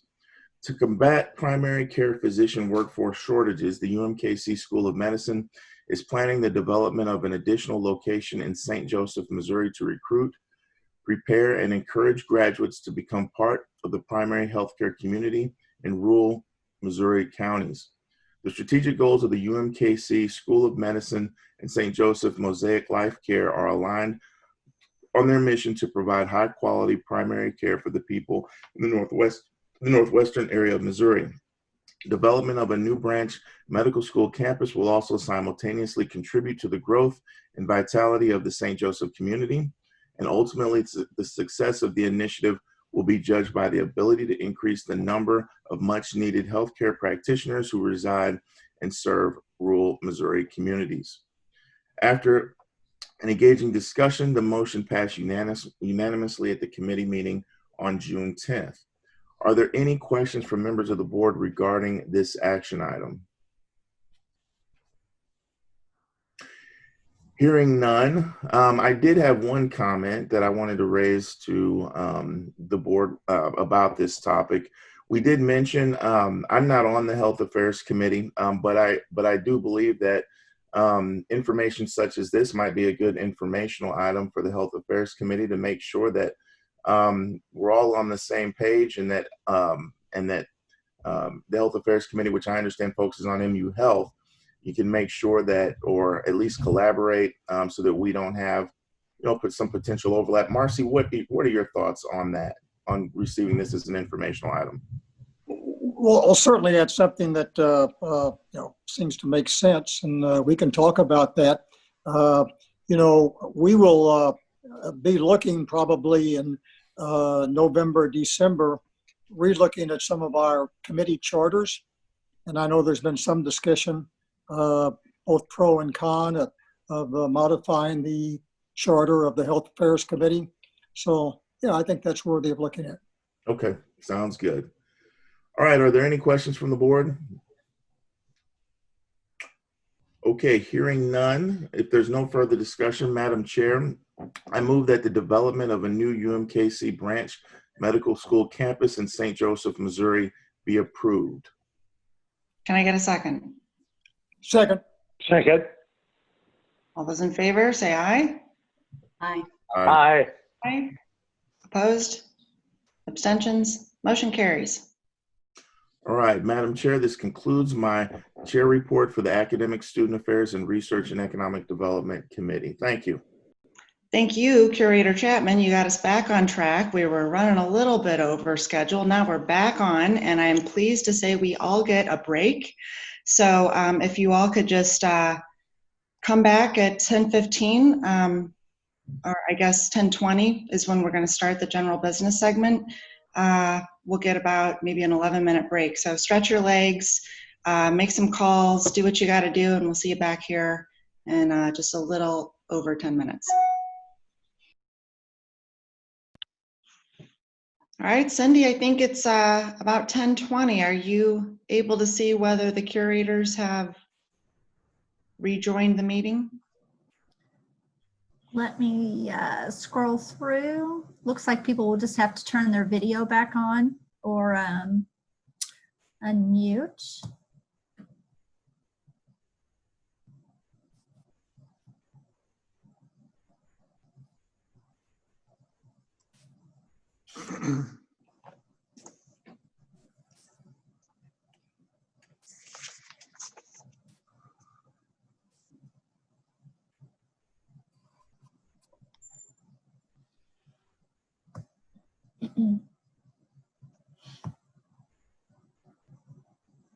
Steve, are you ready? I'm ready, and I believe the group is ready. I'm ready. You're ready. Mm-hmm. Yeah, Chair Burnsick, you have, it looks like everybody is still with us. Great. Thank you for confirming that, Cindy. All right, the next item on the agenda is an information item regarding Title IX. On May 6th, the Department of Education Office of Civil Rights issued final regulations regarding Title IX.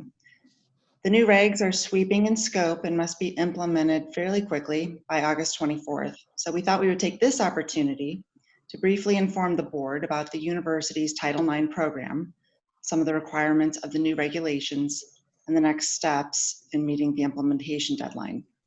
So with that, I'm going to turn it over to General Counsel Steve Owens to lead a panel discussion. Steve? Well, thank you, Chairwoman Burnsick. Our focus this morning is on the grievance processes of our Title IX program. And we're focusing on that portion of the overall Title IX program because we will need to revise our grievance CRRs to comply with the new regulations. Unfortunately, we will not have time to discuss the many other good things about our Title IX and equity programs. Our Title IX coordinators, equity officers, vice chancellor for student affairs, and their staffs and volunteers all do a terrific job putting on educational and training programs and providing support services in these important areas.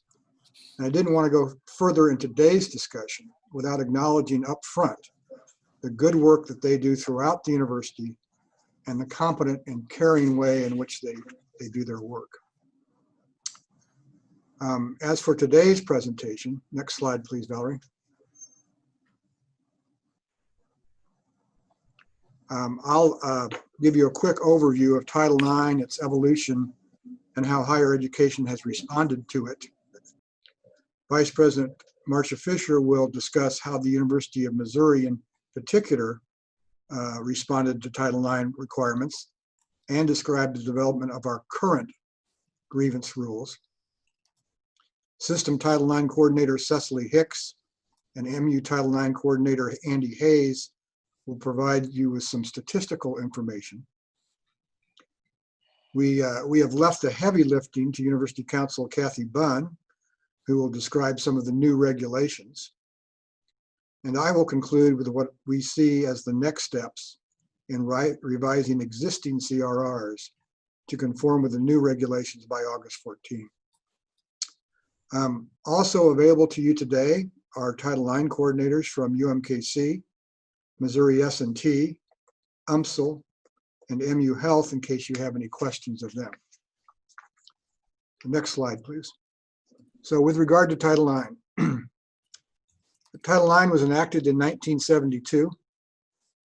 Next slide, Valerie. It was a follow-up to the Civil Rights Act of 1964 and to subsequent statutes and executive orders, all of which were intended to prohibit various forms of discrimination. Title IX was designed to address a specific gap in those existing laws by prohibiting discrimination on the basis of sex in federally funded educational programs.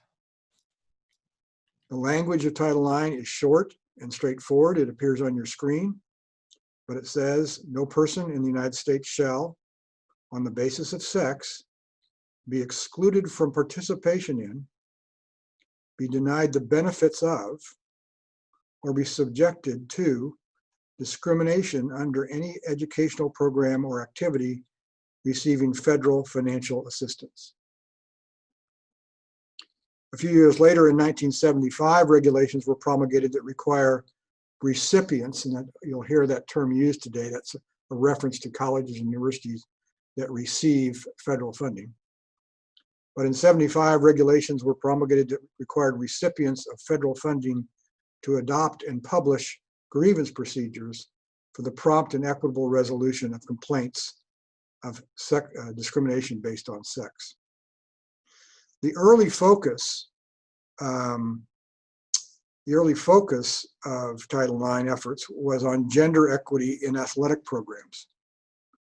And over time, a test was evolved that looks at whether participation opportunities for male and female students are provided in numbers substantially proportionate to their respective enrollments. And our athletics departments at the 4 universities spend a lot of time and a lot of effort making sure that they comply with both the letter and the spirit of the Title IX equity requirements in athletics. More recently, the focus on Title IX has been on forms of sexual misconduct. And in particular, the Department of Education, Office of Civil Rights, has looked at sexual violence as a form of sexual harassment, which in of itself is sex discrimination. So in particular, OCR has looked at how discrimination on the basis of sex in the forms of sexual violence and sexual harassment may interfere with a student's right to benefit from a federal funded educational program. So next slide, please. In 2011, the Office of Civil Rights issued what many of you have probably heard reference to, and that is the Dear Colleague letter. And in 2014, it attempted to clarify the Dear Colleague letter with a question and answer document. Taken together, here's what OCR said. First, OCR noted that sexual assault on college campuses is prevalent. It cited a report from the National Institute of Justice finding that about 1 in 5 women and over 6% of men are victims of completed or attempted sexual assault while they're in college. Generally, these assaults go unreported. In fact, recent Department of Justice statistics find that between 70 and 80% of sexual assaults go unreported.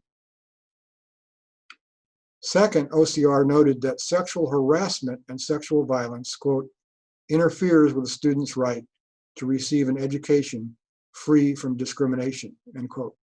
And that's what then triggers Title IX. And third, colleges and universities must make, quote, must take immediate and effective steps to end sexual harassment and sexual violence through programs and through grievance processes.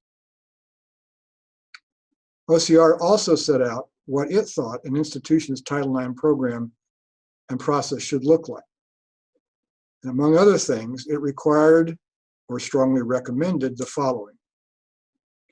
A school must investigate possible sex harassment, even if it doesn't have actual knowledge of it. A school must investigate possible sexual harassment, even if no one files a complaint, and sometimes even if the alleged victim does not want to proceed or cooperate. A school must exercise broad jurisdiction over sexual harassment matters.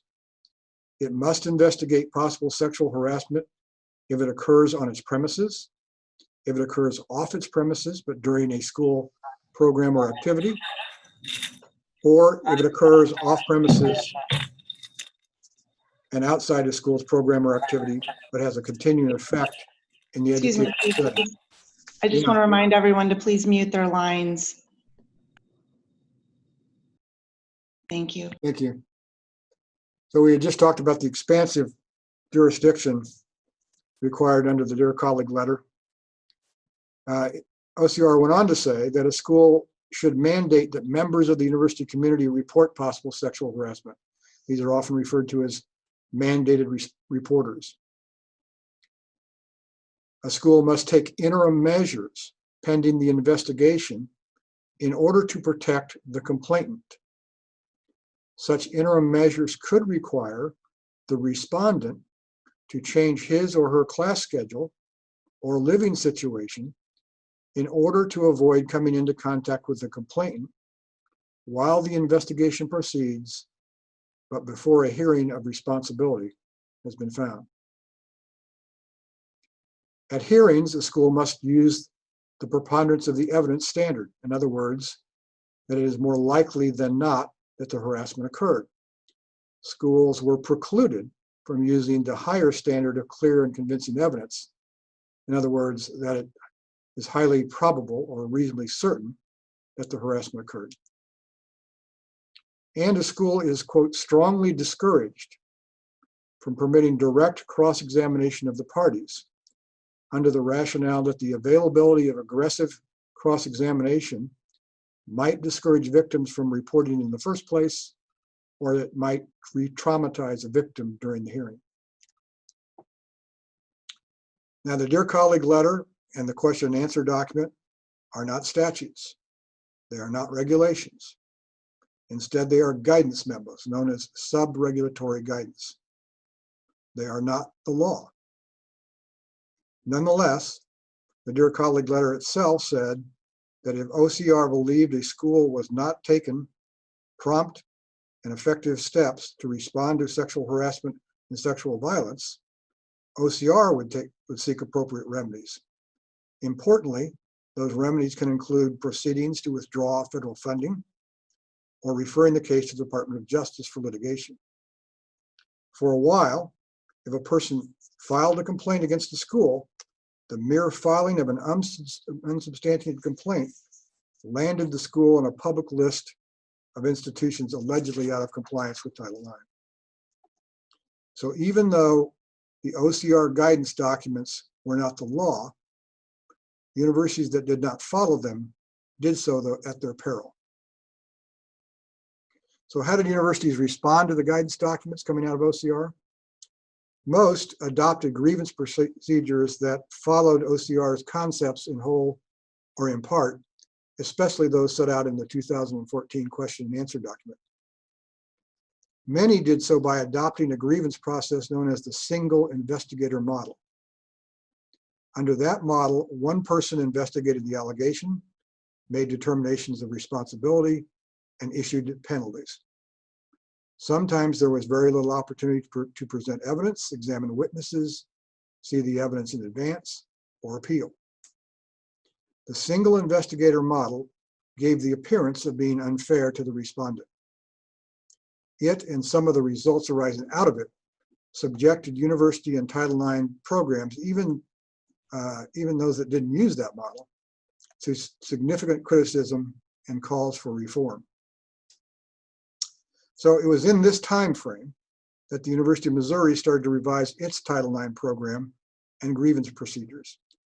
I'm going to ask Vice President for Human Resources, Marcia Fisher, to talk about that.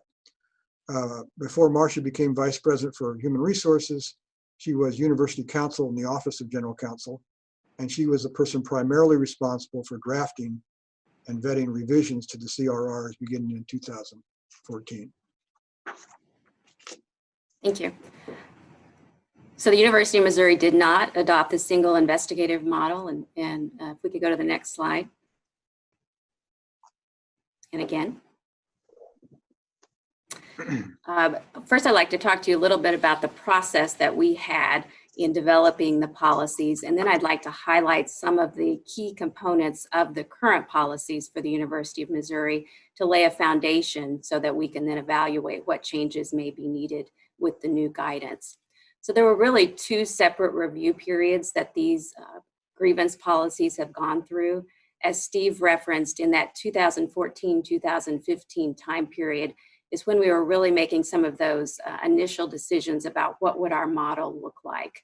And we were developing these policies for students as well as faculty and staff. And then there was a second time period, and it was really the end of 2015, the Board of Curators called upon to have a full equity review, which included reviewing all CRRs related to equity, in which these policies, Title IX and equity, fell within. Approximately 30 policies were revised during that time period. It was really helpful to us because we had then been using the initial rules for a bit of time, where we had started to develop a list of our own of improvements that we wanted to make and kind of nuances of how we could have process improvement. During both of these reviewed, we did partner with outside consultants, and that allowed us to have both some outside expertise, and it also allowed us to have an objective review and kind of an objective opinion that we could test ideas against. If you'll go to the next slide, Valerie. Part of the process was a wide group of people giving input and feedback of what should our processes look like and what are our values that we stand for. And I'll tell you, there were two guiding principles that were predominant in both of these reviews. And one was a recognition that anytime we have these types of complaints, we have two people in our community that are coming in front of us, and they have a dispute of facts. And so our responsibility of the university is to gather information and make a reasoned decision. The second principle that we were really guided us was that we wanted to learn of these situations so that we could provide resources and services to individuals who may have experienced traumatic events so that they could continue their education at the University of Missouri. And that was a very key component of everything that we were reviewing. But you'll see on this slide a wide group of system-wide constituent groups that gave their feedback, including IFC, and I won't read the list to you. In the last review, 2016-17, we even had a portal that individual members of the community could give their feedback, and they could then get sent to the representative group. I'll tell you, when you do rules like this and you do this kind of extensive vetting process, the outcome is a better product. And we listened to the feedback and we made revisions. And I appreciated so much the partnership that we had with some of these groups. And I was impressed by the fact faculty, for example, were taking into consideration student needs as well as faculty needs. And it was a good process. And I think it helped us get a better result. So next slide.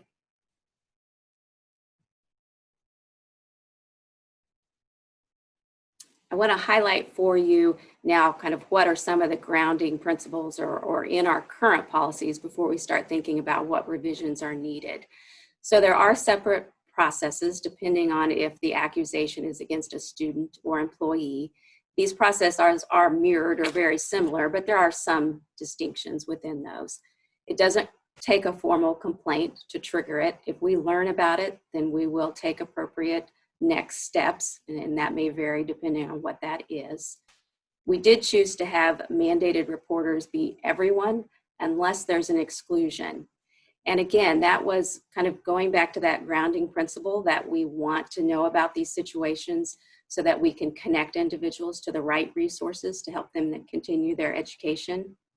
There was also a recognition that students don't necessarily distinguish between who they would consider somebody having authority to make a change or act on their behalf. So again, erring on the side of learning the information. It was important, I think you may remember, those of you that were on the board, to have confidential resources that individuals could go to. And so within our mandated reporter, we can designate confidential resources for students especially to talk to, as well as some just have privilege and they wouldn't be required to report. We provide interim measures, and that can be anything from perhaps a student needed an extension of time to take a test or move a dorm room or change a class schedule. In our current rules, that can have an impact on the respondent. It could be that the respondent has to have some kind of modification as well. A key point is we chose to have independent investigators. The investigators were not the decision makers and are not. Their role is to gather information, both from the complainant and from the respondent. Again, that grounding principle that we want to gather information and we want to make a reasoned decision. So let's look at the 4 types of ways one of these complaints could be resolved in our current policies.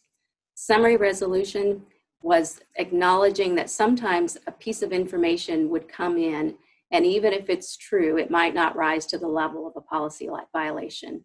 I like to use the example of perhaps a professor used a dirty joke in class. One single dirty joke may be unprofessional, maybe somebody needs to talk to the person about it and address it, but it's not going to rise to the level of sexual harassment or policy violation. So a way to kind of end that process sooner. Conflict resolution is what maybe people commonly refer to as mediation or facilitated dialogue. This occurs only if both complainant and respondent can agree. So this is when both parties want to come together and reach a resolution. The next 2 distinctions are important for us to recognize. Administrative resolution is when there is a single decision maker versus a hearing panel. It's not the investigator, it is a separate person, and there's still many safeguards in this administrative resolution process. It is the process for staff. For faculty and students, it's only if both parties, plaintiff and complainant and respondent, agree. So if either student want to have a hearing, they are allowed to have a hearing. And we thought that was important in our processes to continue to have a hearing process as a public institution. But we also recognize that if neither party wanted it, we wanted to have this alternative mechanism that would allow them to not have to do that. And then the last point on this slide is just training. Title IX coordinators at each of the campuses take their obligation of training very seriously. We train advisors, hearing panelists, those that are involved in the process. Some of it's external training, some of it's internal training, but that's really a key component for this to be successful. As we move to the next slide, I wanted to highlight some of the procedural safeguards that we felt were important to put in place in the existing policies. And again, these are both for complainants, because if you remember, our guiding principle is we have two people in our community in front of us, and we want to have a process that we're able to get information from both. So each party receives a notice of a hearing. They can have an advisor of their choice. This is something that was a little unique, I think, that we did, that we decided that if they didn't have an advisor and they wanted to request one, that we would appoint someone that had been trained with these rules. And that was important to us at the time because this is complicated. And we wanted a student that was involved in this, either as a complainant or a respondent, to have a guide that could help them walk through the process. We did make the decision as a university to have the advisors have non-speaking roles, and that we wanted to hear directly from the students or the faculty or staff in these processes. Attorneys or parents can serve as advisors. I would say probably the most debated policy issue were whether attorneys had speaking roles. And I can recall in both of the review processes, IFC debated this issue, both in 2014, 15, and 16, 17. And it was a close call. There were, I think, a concern that it could have a chilling effect, which was what the guidance had also said. We also thought about an example that if you had a student who made an accusation against a faculty member, and the faculty member was able to hire an attorney, and the student showed up with their parent, and how would that feel to that student and parent for us to have set up a system that allowed an attorney then to directly have cross-examination against that student with their parent as their advisor? So again, that was probably the most debated issue, but we did land on the side of a non-speaking role.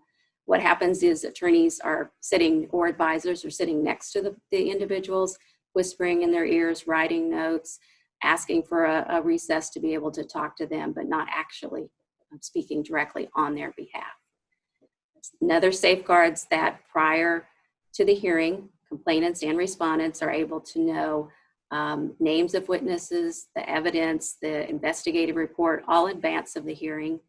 Prior to that, even, they have the opportunity to present a list of witnesses that they want the investigator to go talk to, or provide evidence to the investigator that they think is important for us to be able to make a reasoned decision.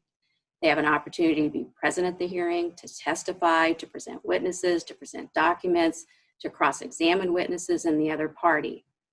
Again, one distinction on the cross-examination of the party is that we chose not to have the individuals asking questions directly of each other.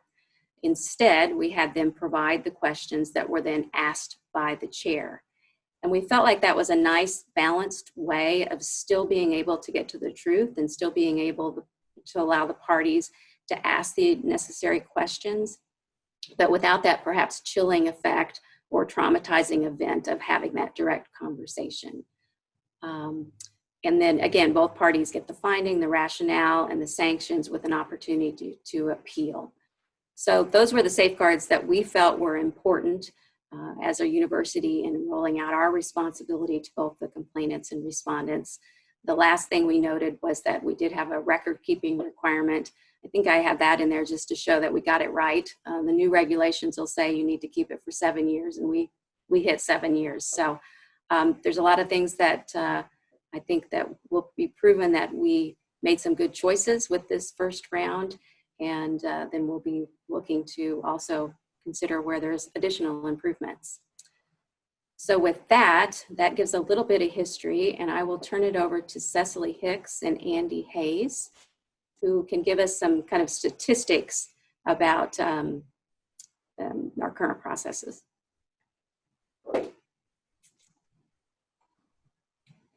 Well, good morning. So the next few slides include the statistical information for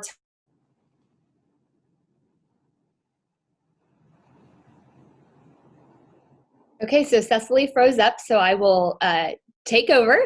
The statistical slides are for the academic year of 2015 and 2019. The slides go from August 1st. The data goes from August 1st to July 31st. If you want to move to the next slide, Valerie. Cecily, I think you're unfrozen if you want to continue. Was I froze up? Yeah. Sorry about that. I didn't realize. Okay. So the just a few things I wanted to point out. So these start with 2015. We don't include the current academic year, as that year has not ended. It actually ends July 31st of 2020. And these numbers that you see on this slide do include all 4 university campuses, and they only are going to include claims discrimination, and so those claims are isolated for purposes of today's hearing or meeting. So move to that first bullet point. This number, 3,549, reflects the total number of Title IX allegations that have been reported to the 4 university Title IX offices. Again, it's important to note that these are allegations as opposed to the number of cases. So for instance, someone might make a report to our office. Am I frozen? You were, so I was trying to help out. Okay, I am going to stop my video, so I apologize.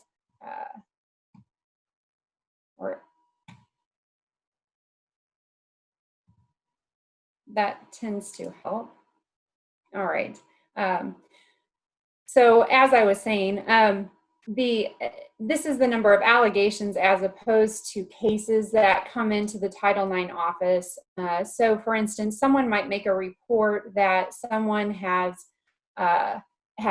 said certain harassing communications to them, as well as engaged in unwanted or unwelcome touching. That might be 2 allegations, but 1 case. So these numbers are actually the allegations that have come into an office.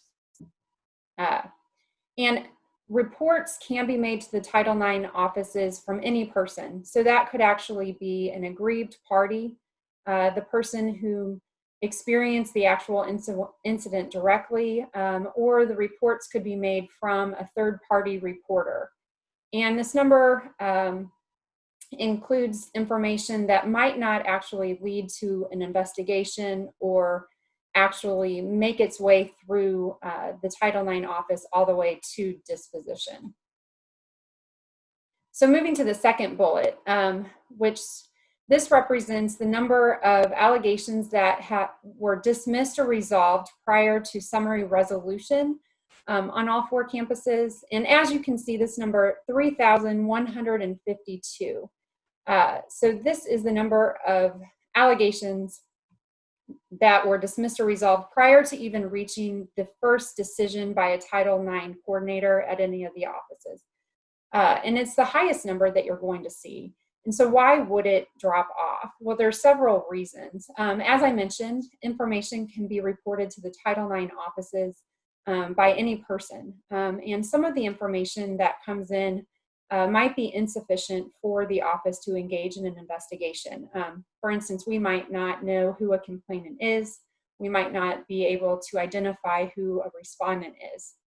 Other information that comes in, and this is a large number of reports that come in, are from people who don't necessarily want to be involved in an investigative process or want their complaint or their report, the reported information, to actually go through the equity resolution process. But what they want are to be assisted with accommodations, either with class accommodations, residence hall accommodations, or to have assistance in gaining some resources for things that they need. And so that's something that our Title IX offices help with. But also included in this number are persons who, parties that voluntarily agreed to have their cases resolved by that conflict resolution process that Marcia just spoke of. And that was one of the first types of equity resolution processes that are written into our Title IX process. So when you take away those allegations, that leaves us with just under 400 allegations remaining.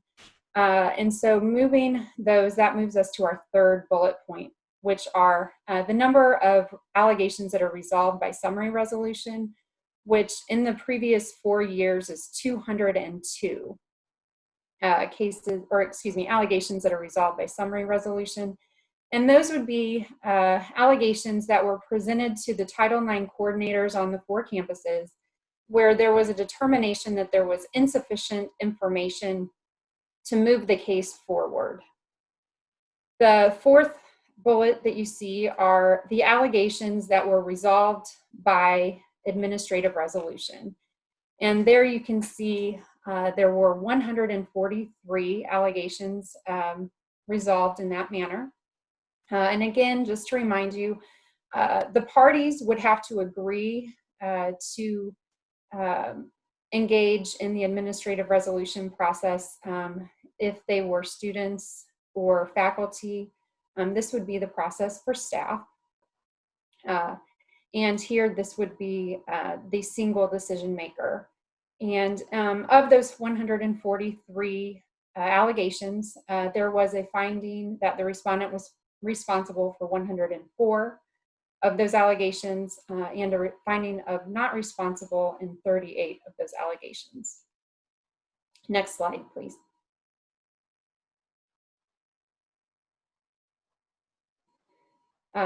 Here is the final resolution process.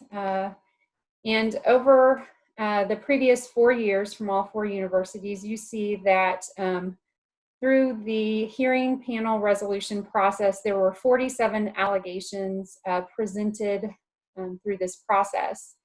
And again, this would be a panel of 3 university members that would listen and hear evidence at a live hearing. They would then deliberate and render a decision on those allegations. In those cases that were heard, there was a finding of responsible in 30 allegations, and 14 allegations, they came back with a finding of not responsible. In our current processes and what you will see in the new regulations, both the complainant and the respondent both have an opportunity to appeal any decisions that are rendered and in the administrative resolution or the hearing panel resolution process. Over the previous 4 years on the 4 university campuses, there were 44 appeals that were requested.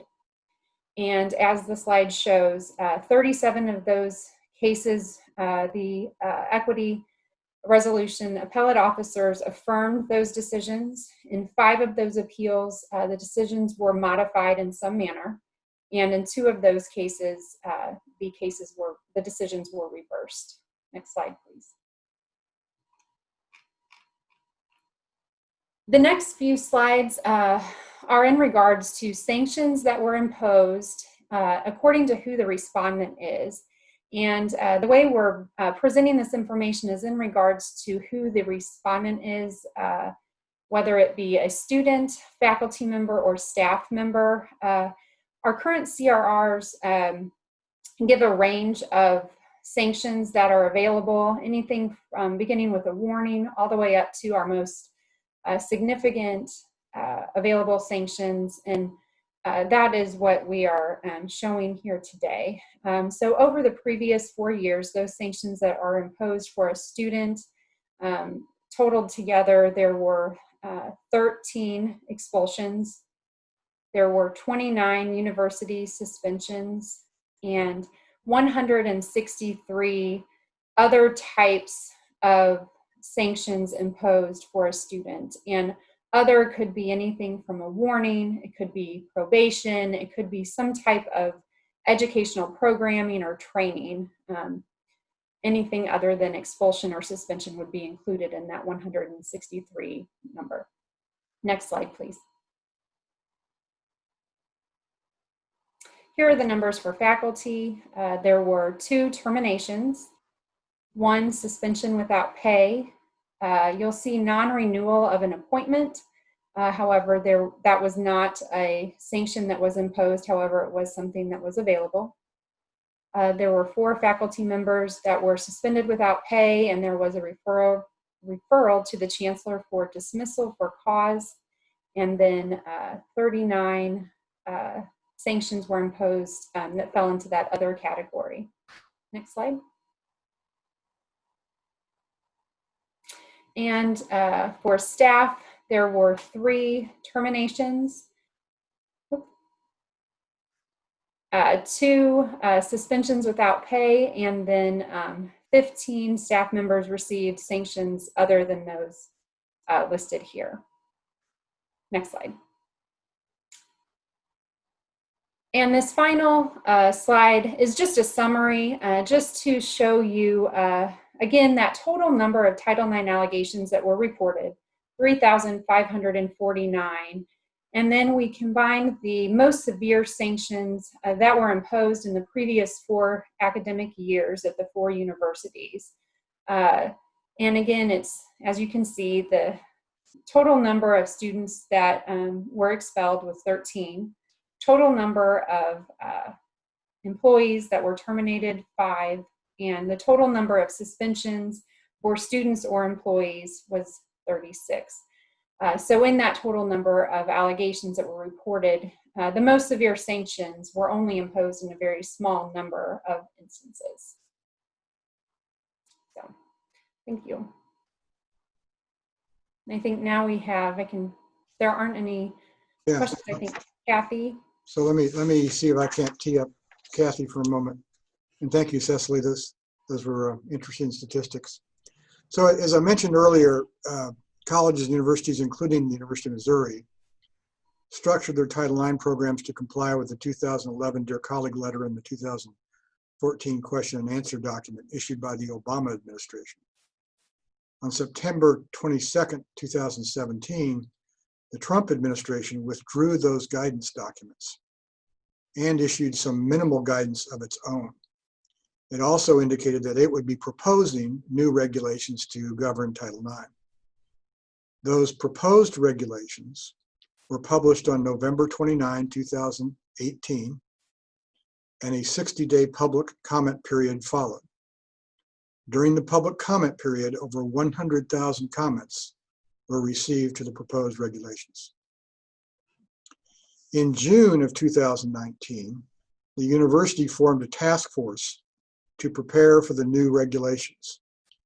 The task force was chaired by University Counsel Kathy Bunn, and it included Vice President Fisher, the Title IX coordinators from the system at each university, and a representative chosen by each of the Intercampus Faculty Council, the Intercampus Staff Council, and the Intercampus Student Council. And they're the group that is drafting the new CRRs to comply with the regs.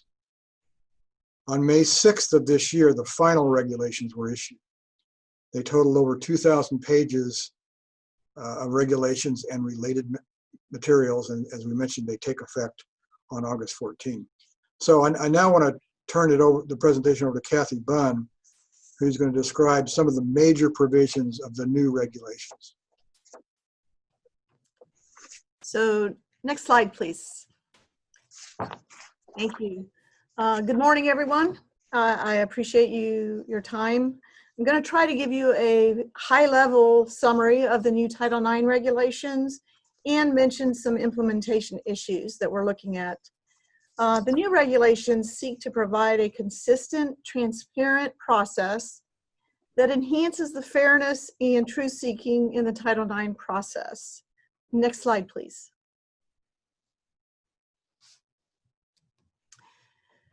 So there have been some changes to jurisdictional items under the new regulations.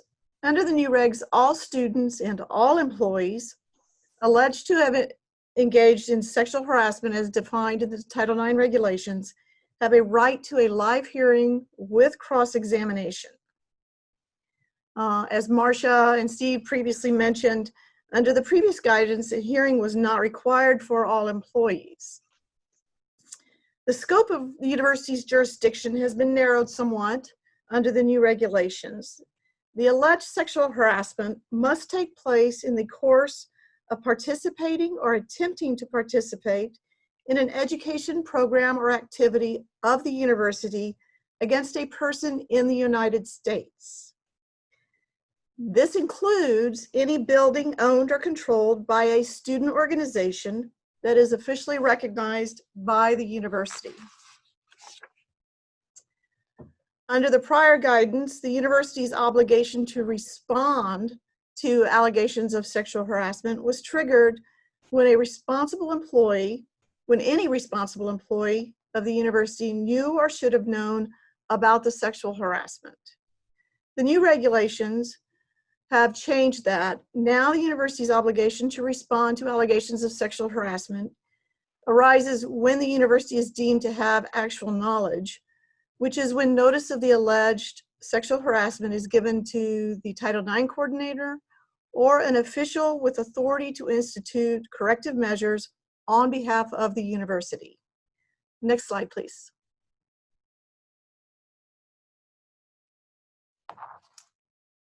Thank you. So under the new regulations, it is clear that any person may report sexual harassment. Upon receipt of any such report, the Title IX coordinator has an obligation to reach out to the complainant. This is the person to whom the alleged sexual harassment, illegal conduct was directed, and to offer supportive measures and explain the process for filing a formal complaint. Under the previous guidance, we were instructed that interim measures were to be implemented in a way that minimized the impact on the complaining party. Under the new regulations, it is clear that supportive measures are non-disciplinary, non-punitive measures offered to both complainants and respondents, and these measures may not unreasonably burden either party. Supportive measures are to be offered to complainants whether or not the complainant wishes to move forward, file a formal complaint, and proceed with an investigation. The new regulations require the filing of a formal complaint in order for the university to proceed with an investigation in a sexual harassment complaint matter.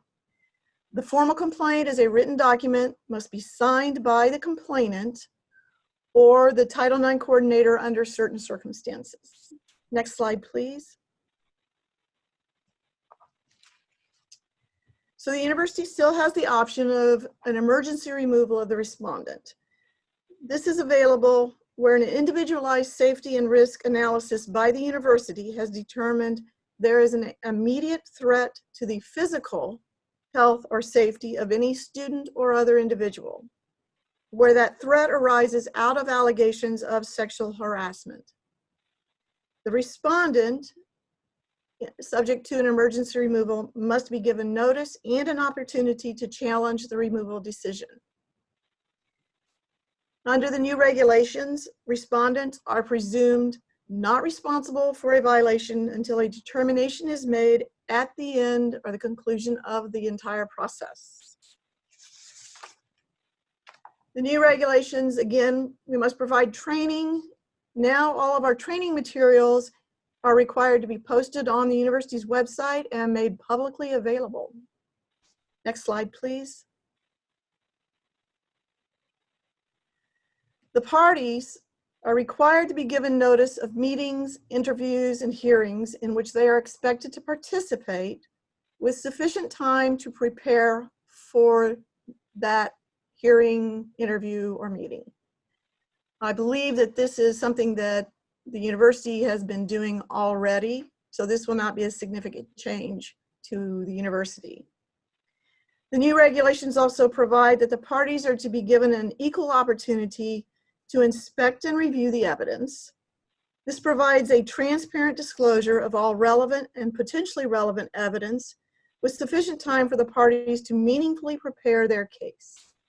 This includes all evidence obtained that is by the university that is directly related to the allegations, including evidence the university does not intend to rely upon in reaching a determination regarding responsibility, and inculpatory or exculpatory evidence obtained.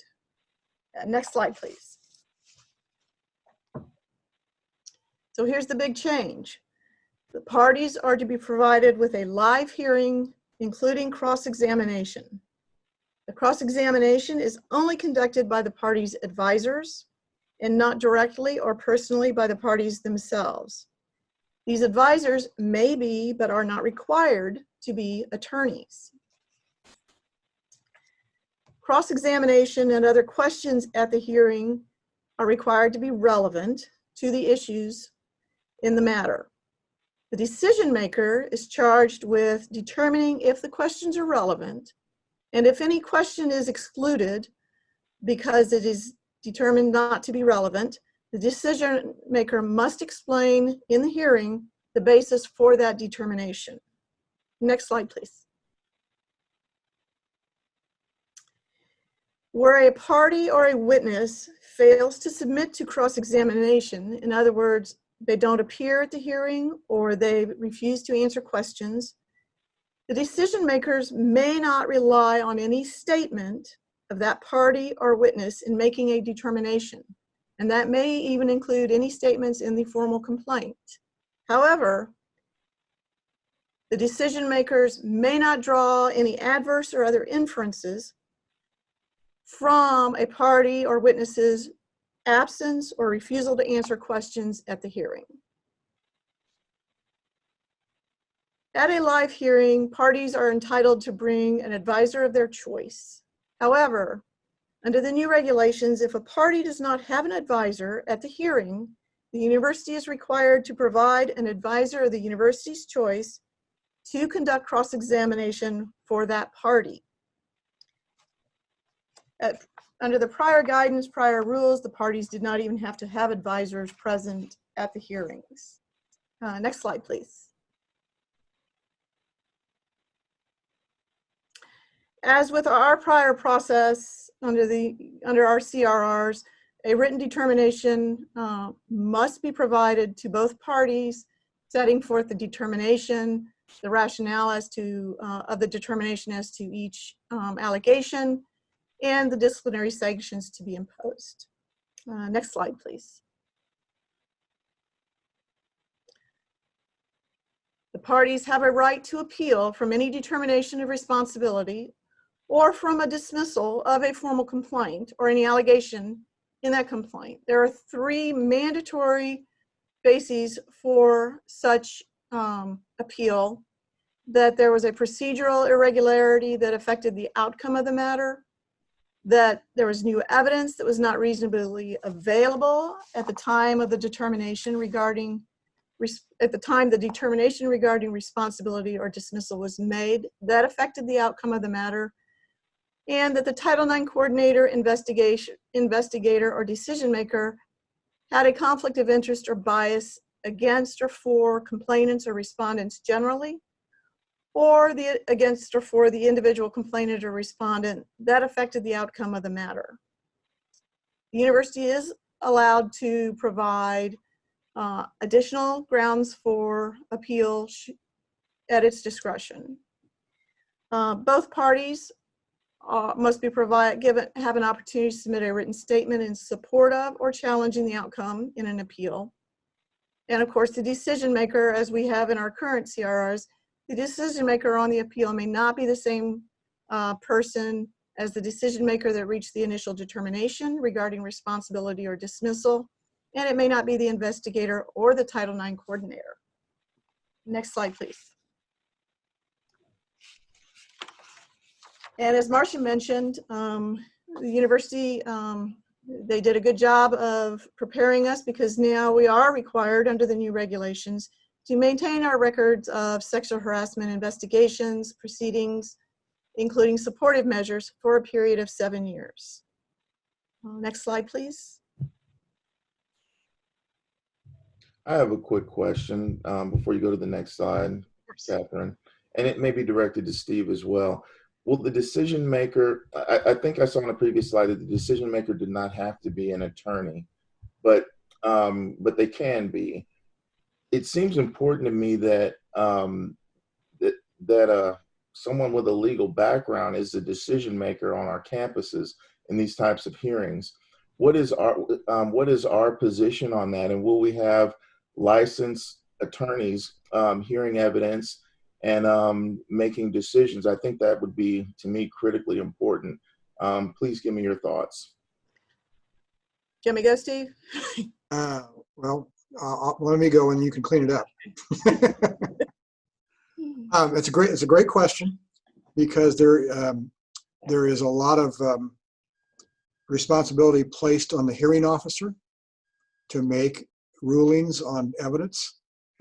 And a lot of schools believe that that's going to require a lawyer, maybe a retired judge.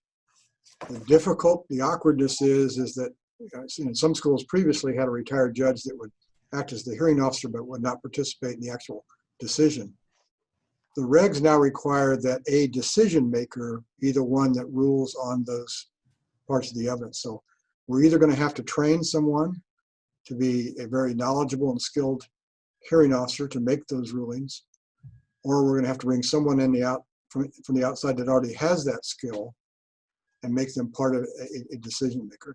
But it's a good question. It's actually one that Kathy covers in her later slides. Right. Okay. And I would point out the new regulations do not indicate who needs to be the decision maker, other than that they may not have a conflict of interest or bias. It is the advisors who may be attorneys but are not required to be attorneys. So there's a couple options available to the university under the new regulations. One is the standard of evidence. The university is given the option to choose either preponderance of the evidence standard or the clear and convincing evidence standard.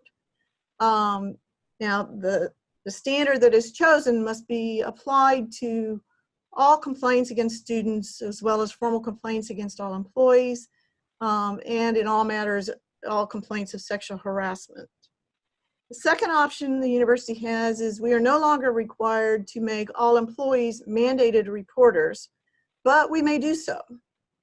I will say at this time we are leaning toward continuing with having all employees be mandated reporters. Finally, an academic medical center is defined under the new regulations as not being a post-secondary institution, and thus academic medical centers, which would be university hospitals and clinics, may choose to follow the Title IX process for post-secondary institutions, which is live hearing with cross-examination, or they are given the option to follow the process for elementary and secondary schools, which does not require a live hearing. Next slide, please.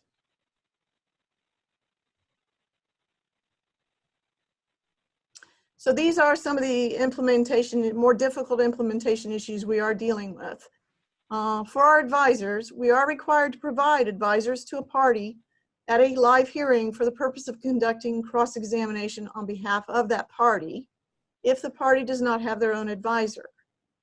The regulations again say the advisor may be, but is not required to be, an attorney. What we're considering, though, is who are these advisors going to be? The regs describe the cross-examination as being adversarial cross-examination that must occur, that it consists of posing questions intended to advance the asking party's perspective with respect to the specific allegations at issue. So the question is, who are the advisors going to be? Do we go outside and retain outside counsel as these advisors? What training is going to be provided to them, and what liability are we incurring if they do a poor job or what is perceived to be a poor job? The second issue is what Steve just mentioned. The new regulations put a lot of obligation on decision makers to determine, is a question relevant? Is this evidence relevant? And it goes beyond what even trial judges are required to do, because if they determine that a question must be excluded, the decision makers are required to explain at the hearing the basis for that determination. So we're looking at, should we have an independent hearing officer who will be part of the hearing panel, will preside at the hearing and make determinations on the relevancy of questions? And if so, if we decide to go this route, who does that need to be? Next slide, please. Obviously, there is some financial impact that we're looking at. Should we retain attorneys to act as advisors for the parties, and at what cost? Should the university retain a retired judge or attorney as a hearing officer, and again, at what cost? If we need to rely on our employees to act as advisors, they're going to need training. And we've always relied on volunteers, and we're asking them to take on some significant potential risk at this point if they continue to be advisors. And similarly, we have been very, very fortunate. We have excellent faculty and staff who volunteer to serve on our hearing panels. They do an excellent job, but the new regulations put some additional burden on them in making determinations of relevancy. And so they will have to have extensive revised training if we do not go with an outside decision maker. So thank you very much, and I'll turn it back to Steve.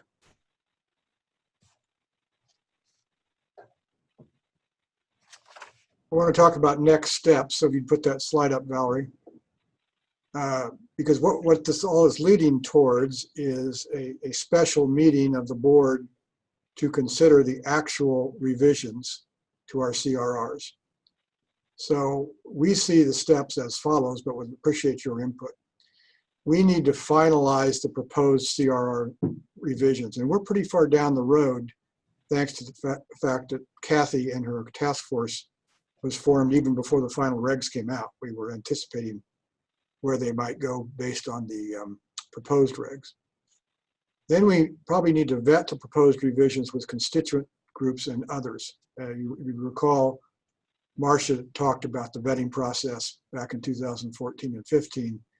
We probably need to do something like that, maybe not to the same extent. And the reason not to the same extent is because back in 2014 and 15, we had a little more wiggle room and we had a little bit more policy arguments because it was guidance and not the law. The regs are the law, so the regs, for the most part, we'll just have to follow whether we feel it's good policy or not. But we do feel like we need to vet them with certain groups, get their feedback, get their feeling about it, give them a feeling of ownership. Then we'll need to have a special board meeting to consider and hopefully approve the revisions we put forward to you. I think we're talking about something in the last week of July. We'll want to make sure we get you the draft revisions at least a week before that meeting, and we'll get them to you sooner if we can, because it's going to be a lot of paper, and we will provide you with what we hope is a useful summary. And then always keep in mind the implementation date as set forth by the new regs is August 14th. So we need to have these things in place by August 14th. So that concludes our presentation. We're happy to answer any questions or receive any comments that you might have at this point. Steve, this is Marcy. I have a question of any of the presenters. First of all, it was an excellent presentation. I compliment all of the presenters. It was very enlightening.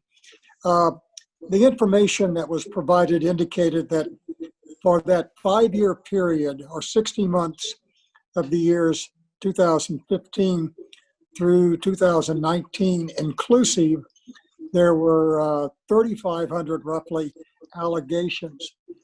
I would be interested in knowing, was that, I suspect I know the answer, but was that an average of approximately 650 to 700 per year? Or in the early years of that 5-year period, was there a much lower number of complaints as to the 4th and 5th year? Because that's obviously, if that's the case, we'd be seeing a trend which would impact the preparations we need to make for the years ahead and the cost. Yeah. So I'm going to turn that one over to Cecily or to Andy, who knows the statistics. I would point out that it's 4 full years. We need to divide by 4 as opposed to 5. I thought it was 15, 16, 17, 18, and 19. Yeah, it's academic years, so it's been 15, 16, 16, 17, 17, 18, 18, 19. Okay, but the math may change, but the question remains the same. Right, exactly, I agree. So Cecily or Andy, you want to talk Right. about averages and trends? Right, and I can look at that. So the numbers, it's not exactly, it's uneven per university. So the majority of the allegations that were reported were to the University of Missouri-Columbia. And so there, per year, it was pretty even. In 2015,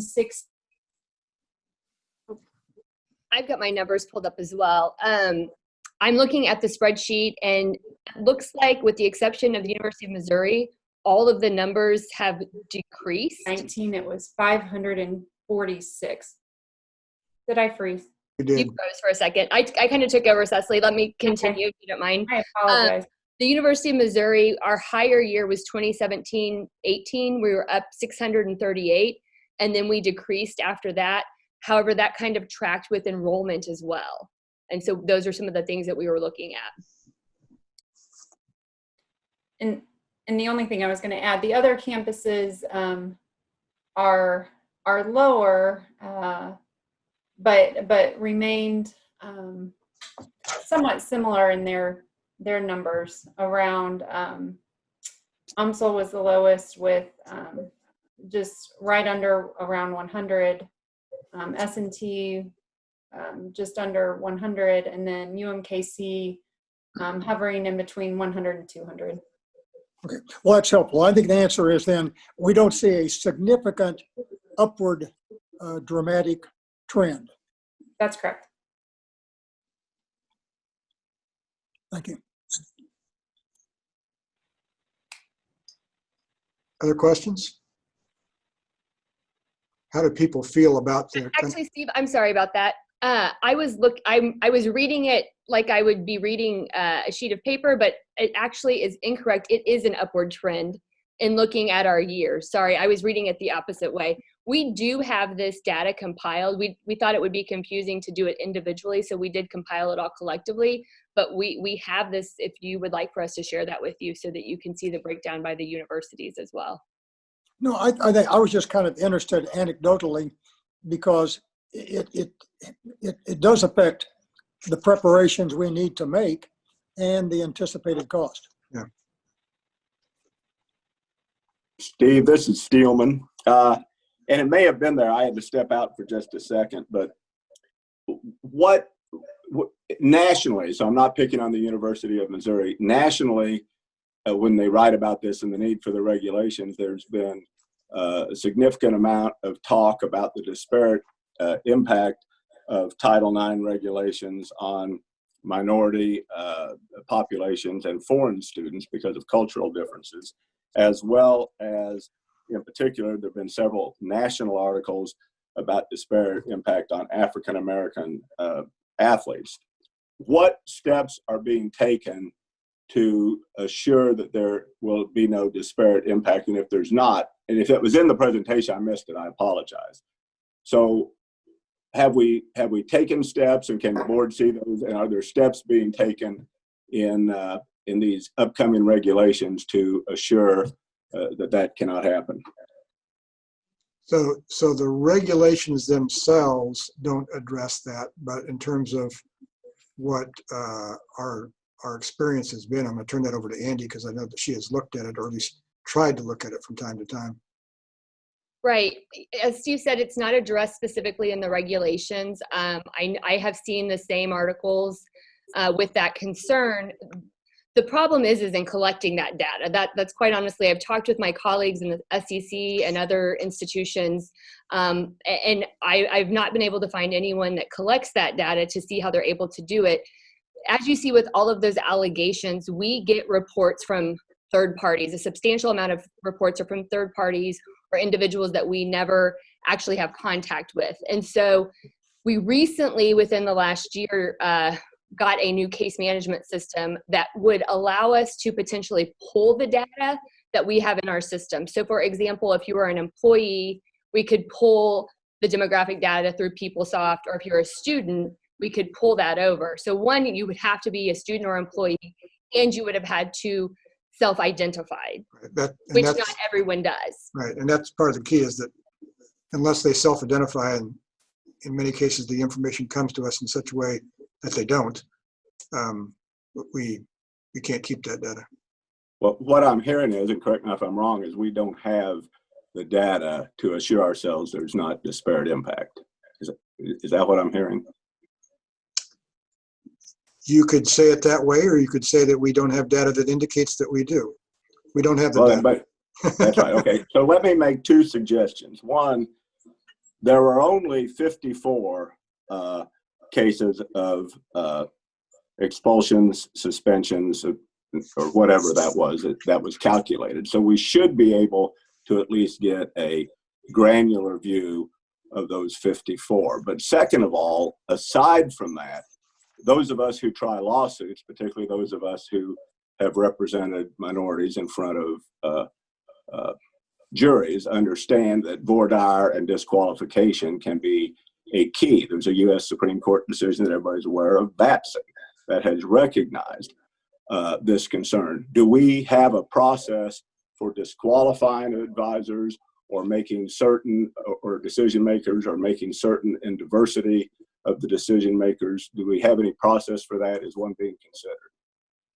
So as far as the panelists, the parties are notified when they get the investigative report who is serving as the 3 hearing panelists, and they have the opportunity to make a challenge. And so we always have alternate panelists ready and willing to go in case that happens. So they get an update ahead of time of who's going to serve as panelists, and they can challenge that.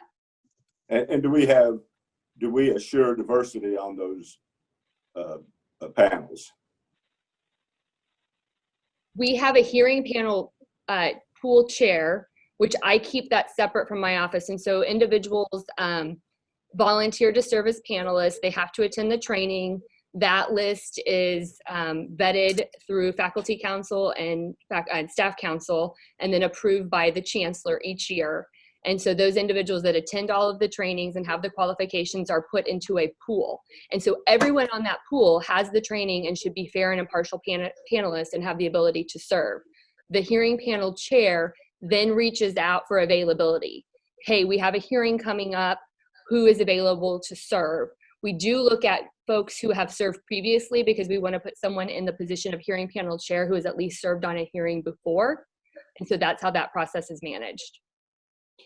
For example, when I used to try court martials, there was always the hearing panel would be assembled at that time. It may have changed based upon ranks, enlisted officers and NCOs, the military recognizing that if a NCO was being tried, that he should not be tried by a hearing panel of all officers. So my question is, do we have, I understand how the panel is done, is there any regulation that assures or provides for diversity on the panel that hears a particular case? No, that we don't look at the demographics of the panelists in selecting who is serving on each panel. So we don't identify only women or men, or a mix of women and men, or race, religion. Any of those things are not factors when determining who serves as hearing panelists. Again, and you got to recognize you're talking to a guy who used to do a fair amount of criminal defense work.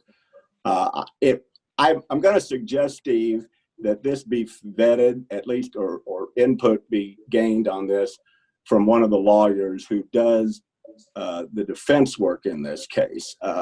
I'm not saying that any panelist is biased or prejudiced, but I can tell you my experience is I've had a lot of fights with prosecutors over the years among the racial makeup of juries. And so I hope we will at least look into something that even the Supreme Court has recognized does matter in decisions with serious consequences. Okay, I'll talk to you offline and get your thoughts on it. Okay.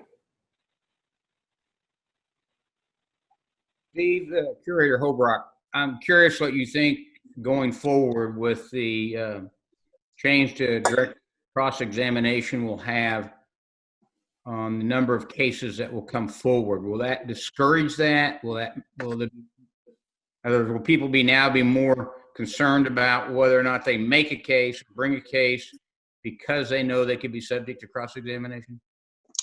Yeah, I don't know the answer to that. I think that when we first put our program together, there was a feeling at the university and throughout higher education that the availability of aggressive cross-examination could have a chilling effect on people coming forward and reporting. It also could have a re-traumatize a victim. And so for that reason, we kind of put together a hybrid, which allowed parties to cross-examine one another, but only through questions to the chair. So the answer is I don't know, but we were concerned enough about it several years ago to think that it might have an effect on people reporting. And let me just say real quickly, getting people to report is key, because unless they come forward and report, we can't get them help if they need it, and we can't start the fact-finding process to see if this is a legitimate allegation or not. And so we try to strike a balance between a good, thorough process and something that doesn't chill reporting. But we can still listen to a third-party report that something occurred, and we can still go out and talk to the victim to see if they want to bring a formal complaint. Yes. Yes. In fact, that is required under the new regulations, that anytime we get a report, we have an obligation to reach out to the complainant, who is not necessarily the reporter, but the person who is affected by the alleged harassment, offer them supportive measures, and explain that they have an option to either stop there, they don't have to go forward, or they can go forward, file a formal complaint, in which case we will investigate, and then they have a right to a live hearing with cross-examination. And that part of it with the cross-examination is part of the law. We have to offer that. We would have to offer that to the respondent if this case goes forward, if a case were to go forward. We have to offer cross-examination to both parties, and we have to offer an advisor to conduct that cross-examination if they don't have one. Thank you.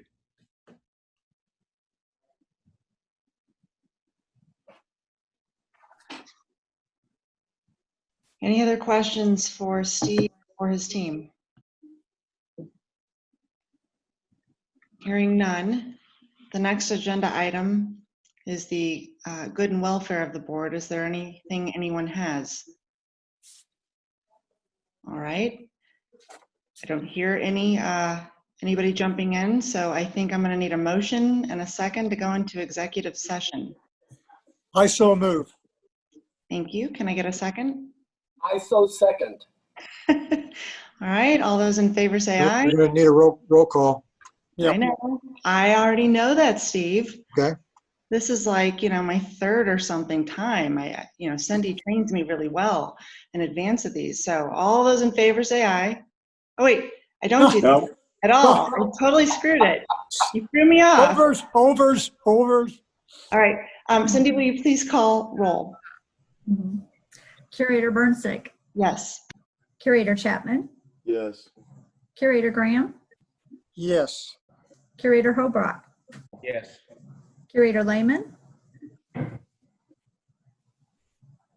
Curator Lehman. Curator Snowden.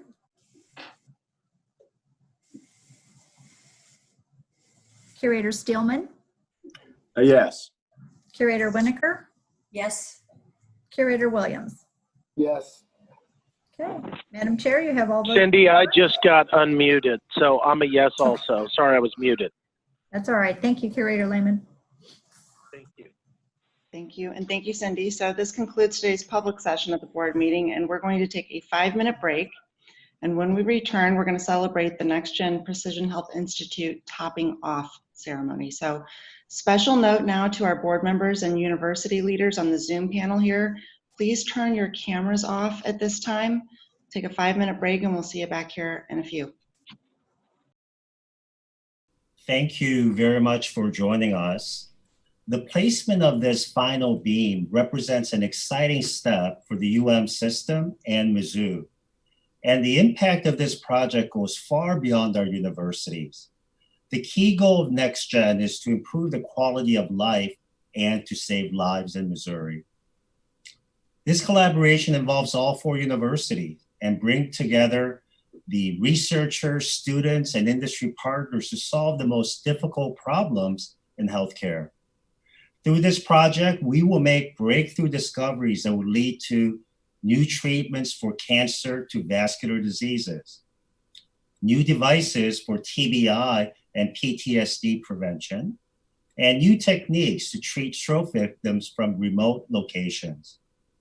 None of this would have been possible without the support and leadership of the Board of Curators, elected officials, donors, and the support of the deans who supported this very important vision. Now, please join me in watching a video that describes the highest aspirations for NextGen. At the conclusion of the video, we'll go to the live stream of the construction site for the topping off.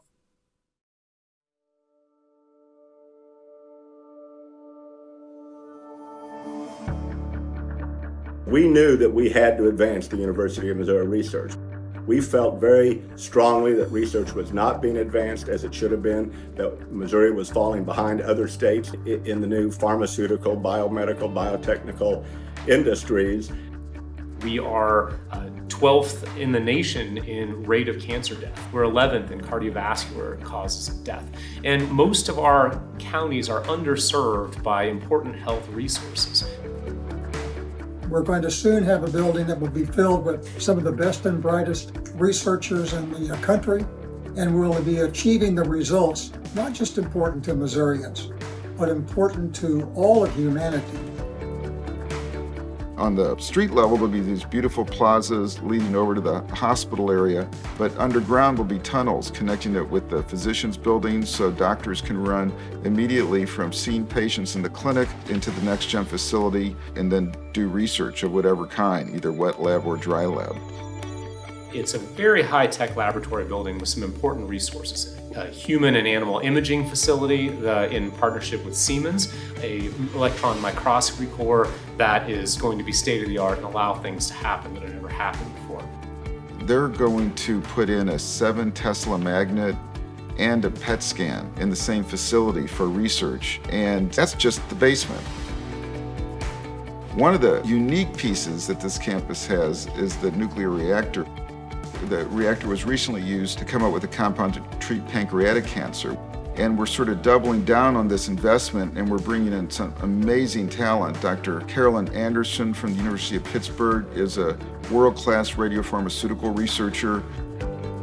The Missouri University Research Reactor, where we produce the radionuclides. We're going to be testing them at the center that I'm going to be in, across the street from the reactor. And then we'll bring them to this new NextGen building, and that's going to be where we do the first in human. We will have veterinary medicine, working with the medical school, working with the Orthopedic Institute, working with clinical physicians, working with researchers from around the state. It's been incredible to see the progress on the building. This project is extremely important to our future as an institute of higher education. And it's also meant a lot that there are so many alumni from our universities who have been on site as part of the project. This is really a bold move by the university that involves all 4 of our campuses to create answers to health issues not only now, but throughout the coming years and coming decades. We believe that by having this amazing array of not only scientific talent, but then also scientific tools, you don't have to go to the Mayo Clinic. You don't have to go to MD Anderson. You can stay right here at the University of Missouri in Columbia and get cutting-edge medical care.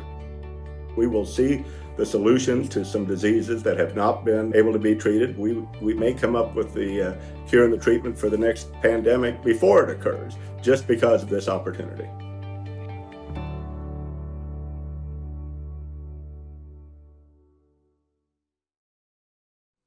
All right, this is the live shot of the beam that's going to be raised to the top. And you see there in that picture, the location of the two centers of excellence, one with Siemens Healthineers to install the most powerful high 7 Tesla MRI for imaging, as well as the Thermo Fisher Center of Excellence for Electron Microscopy, which will feature the most advanced microscopes for both soft tissue as well as hard materials analysis. The 4 floors that are above the basement will feature bench scientists, big data analysts, and clinicians who will work along each other in these laboratories without walls.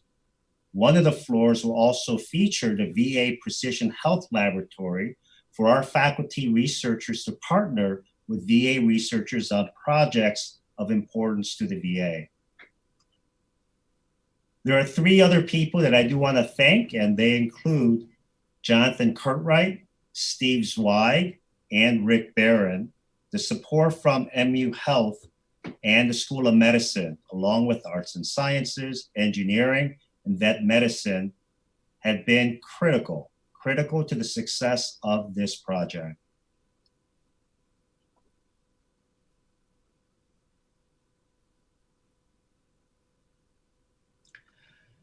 As Curator Steelman mentioned, we are going to be launching projects that's going to solve or cure pandemics before they occur. And as part of our recruitment, we have Professor Henry Wan from Mississippi State who joined us, and he will be launching the Center for Influenza and Virology. And there it is. Today is truly an exciting day. This day was envisioned by the curator 6 years ago. And now we see the last beam being installed on the NextGen Precision Health Institute, a collaborative project that will bring about breakthrough solutions for the health of Missourians and beyond.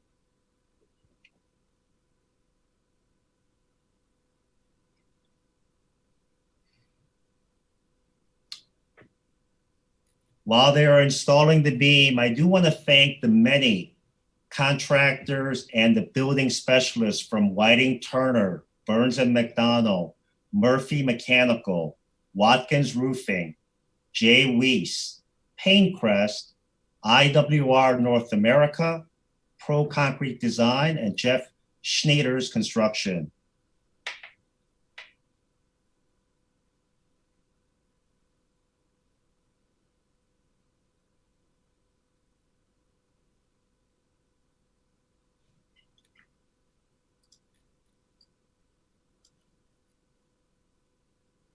Thank you, President Choi. And on behalf of the board, I want to recognize President Choi for his tireless leadership in driving this from an initiative to an institute. I also want to thank Chancellors Agrawal, Degani, and Sobolik for each of their substantial contributions individually, and more importantly, for their collaboration together to advance this project for the entire system and state. It certainly has been an incredible journey. The NextGen Precision Health Institute and statewide initiative continues to be a top priority for the Board of Curators and the university system. It's one of the most meaningful ways that we can have a positive long-term impact on both the university's future health and the health of Missourians. In many ways, NextGen can be viewed through the lens of partnership between university leaders, our exceptional faculty, researchers, stakeholders, and the citizens of Missouri. You've heard from the board about why NextGen is our top priority, but it's also important to share the excitement of others who are counting on the university to take precision health to the next level. In the closing video, we'll hear from some of the major partners who have chosen to lend their support and participation in this initiative, including legislators, industry partners, donors, and others who are joining this revolutionary project.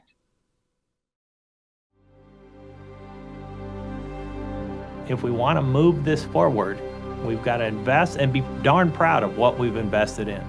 Push to be not just a good one, how about the top 1 or 2 in the world? This is the focus that we should have at this university for everything that we do. NextGen is one of those vehicles to get us there.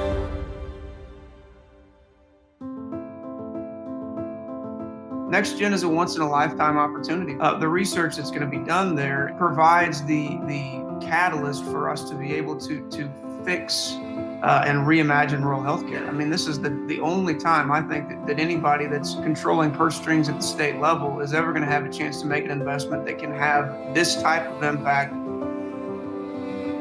I can't think of a better way to spend tax dollars than to put it towards fighting cancer or fighting heart disease. And I think if we don't have these dollars, we don't have those cures for tomorrow. So we need to look at the next generation and how are we going to improve the health of the lives of our children and our grandchildren. I'm proud to see Missouri become the home of this brand new facility where students will have the opportunity to work alongside medical researchers, developing new treatments for the most costly and deadly diseases. Obviously, this is my university, this is my wife's university. We're proud of Mizzou's achievements, but you can't be just proud of its past achievements, you know? And so to be able to be proud going forward, we have to invest. I think it's important that if you've become successful and you're fortunate, you have a role and an obligation to make society a better place. I believe that the gift that I'm giving is actually going to be multiplied many times over through the center. But the real benefit to Missouri long-term is that companies and industry will want to come here. The amazing partnerships we have with industry, it's really unique, and I never saw this at any of my prior institutions. Dr. Choi, he and his staff have made tight partnerships with Siemens, with Thermo Fisher, with Cerner, and they want to come here to University of Missouri to Columbia to be part of the NextGen Institute. And when I think about how Missouri fits into Siemens, the reason why we fit so well is the people.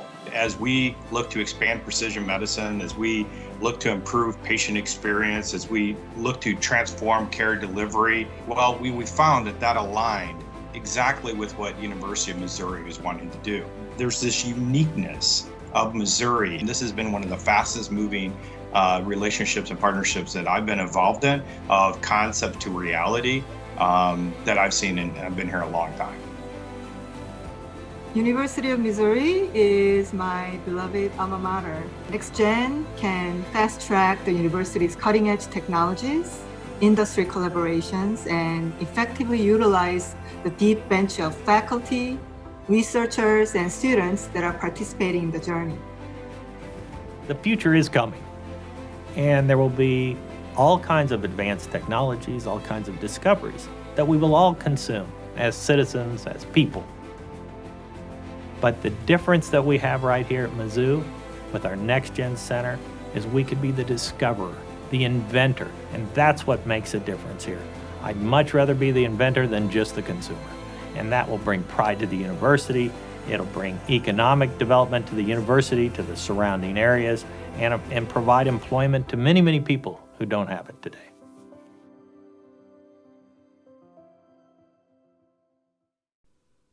That's great. Thank you. Well, we can't wait to share the breakthroughs from this institute with all of you in the coming years. So thank you very much for joining, and please know that your support is deeply appreciated. That concludes today's topping off ceremony for the NextGen Precision Health Institute.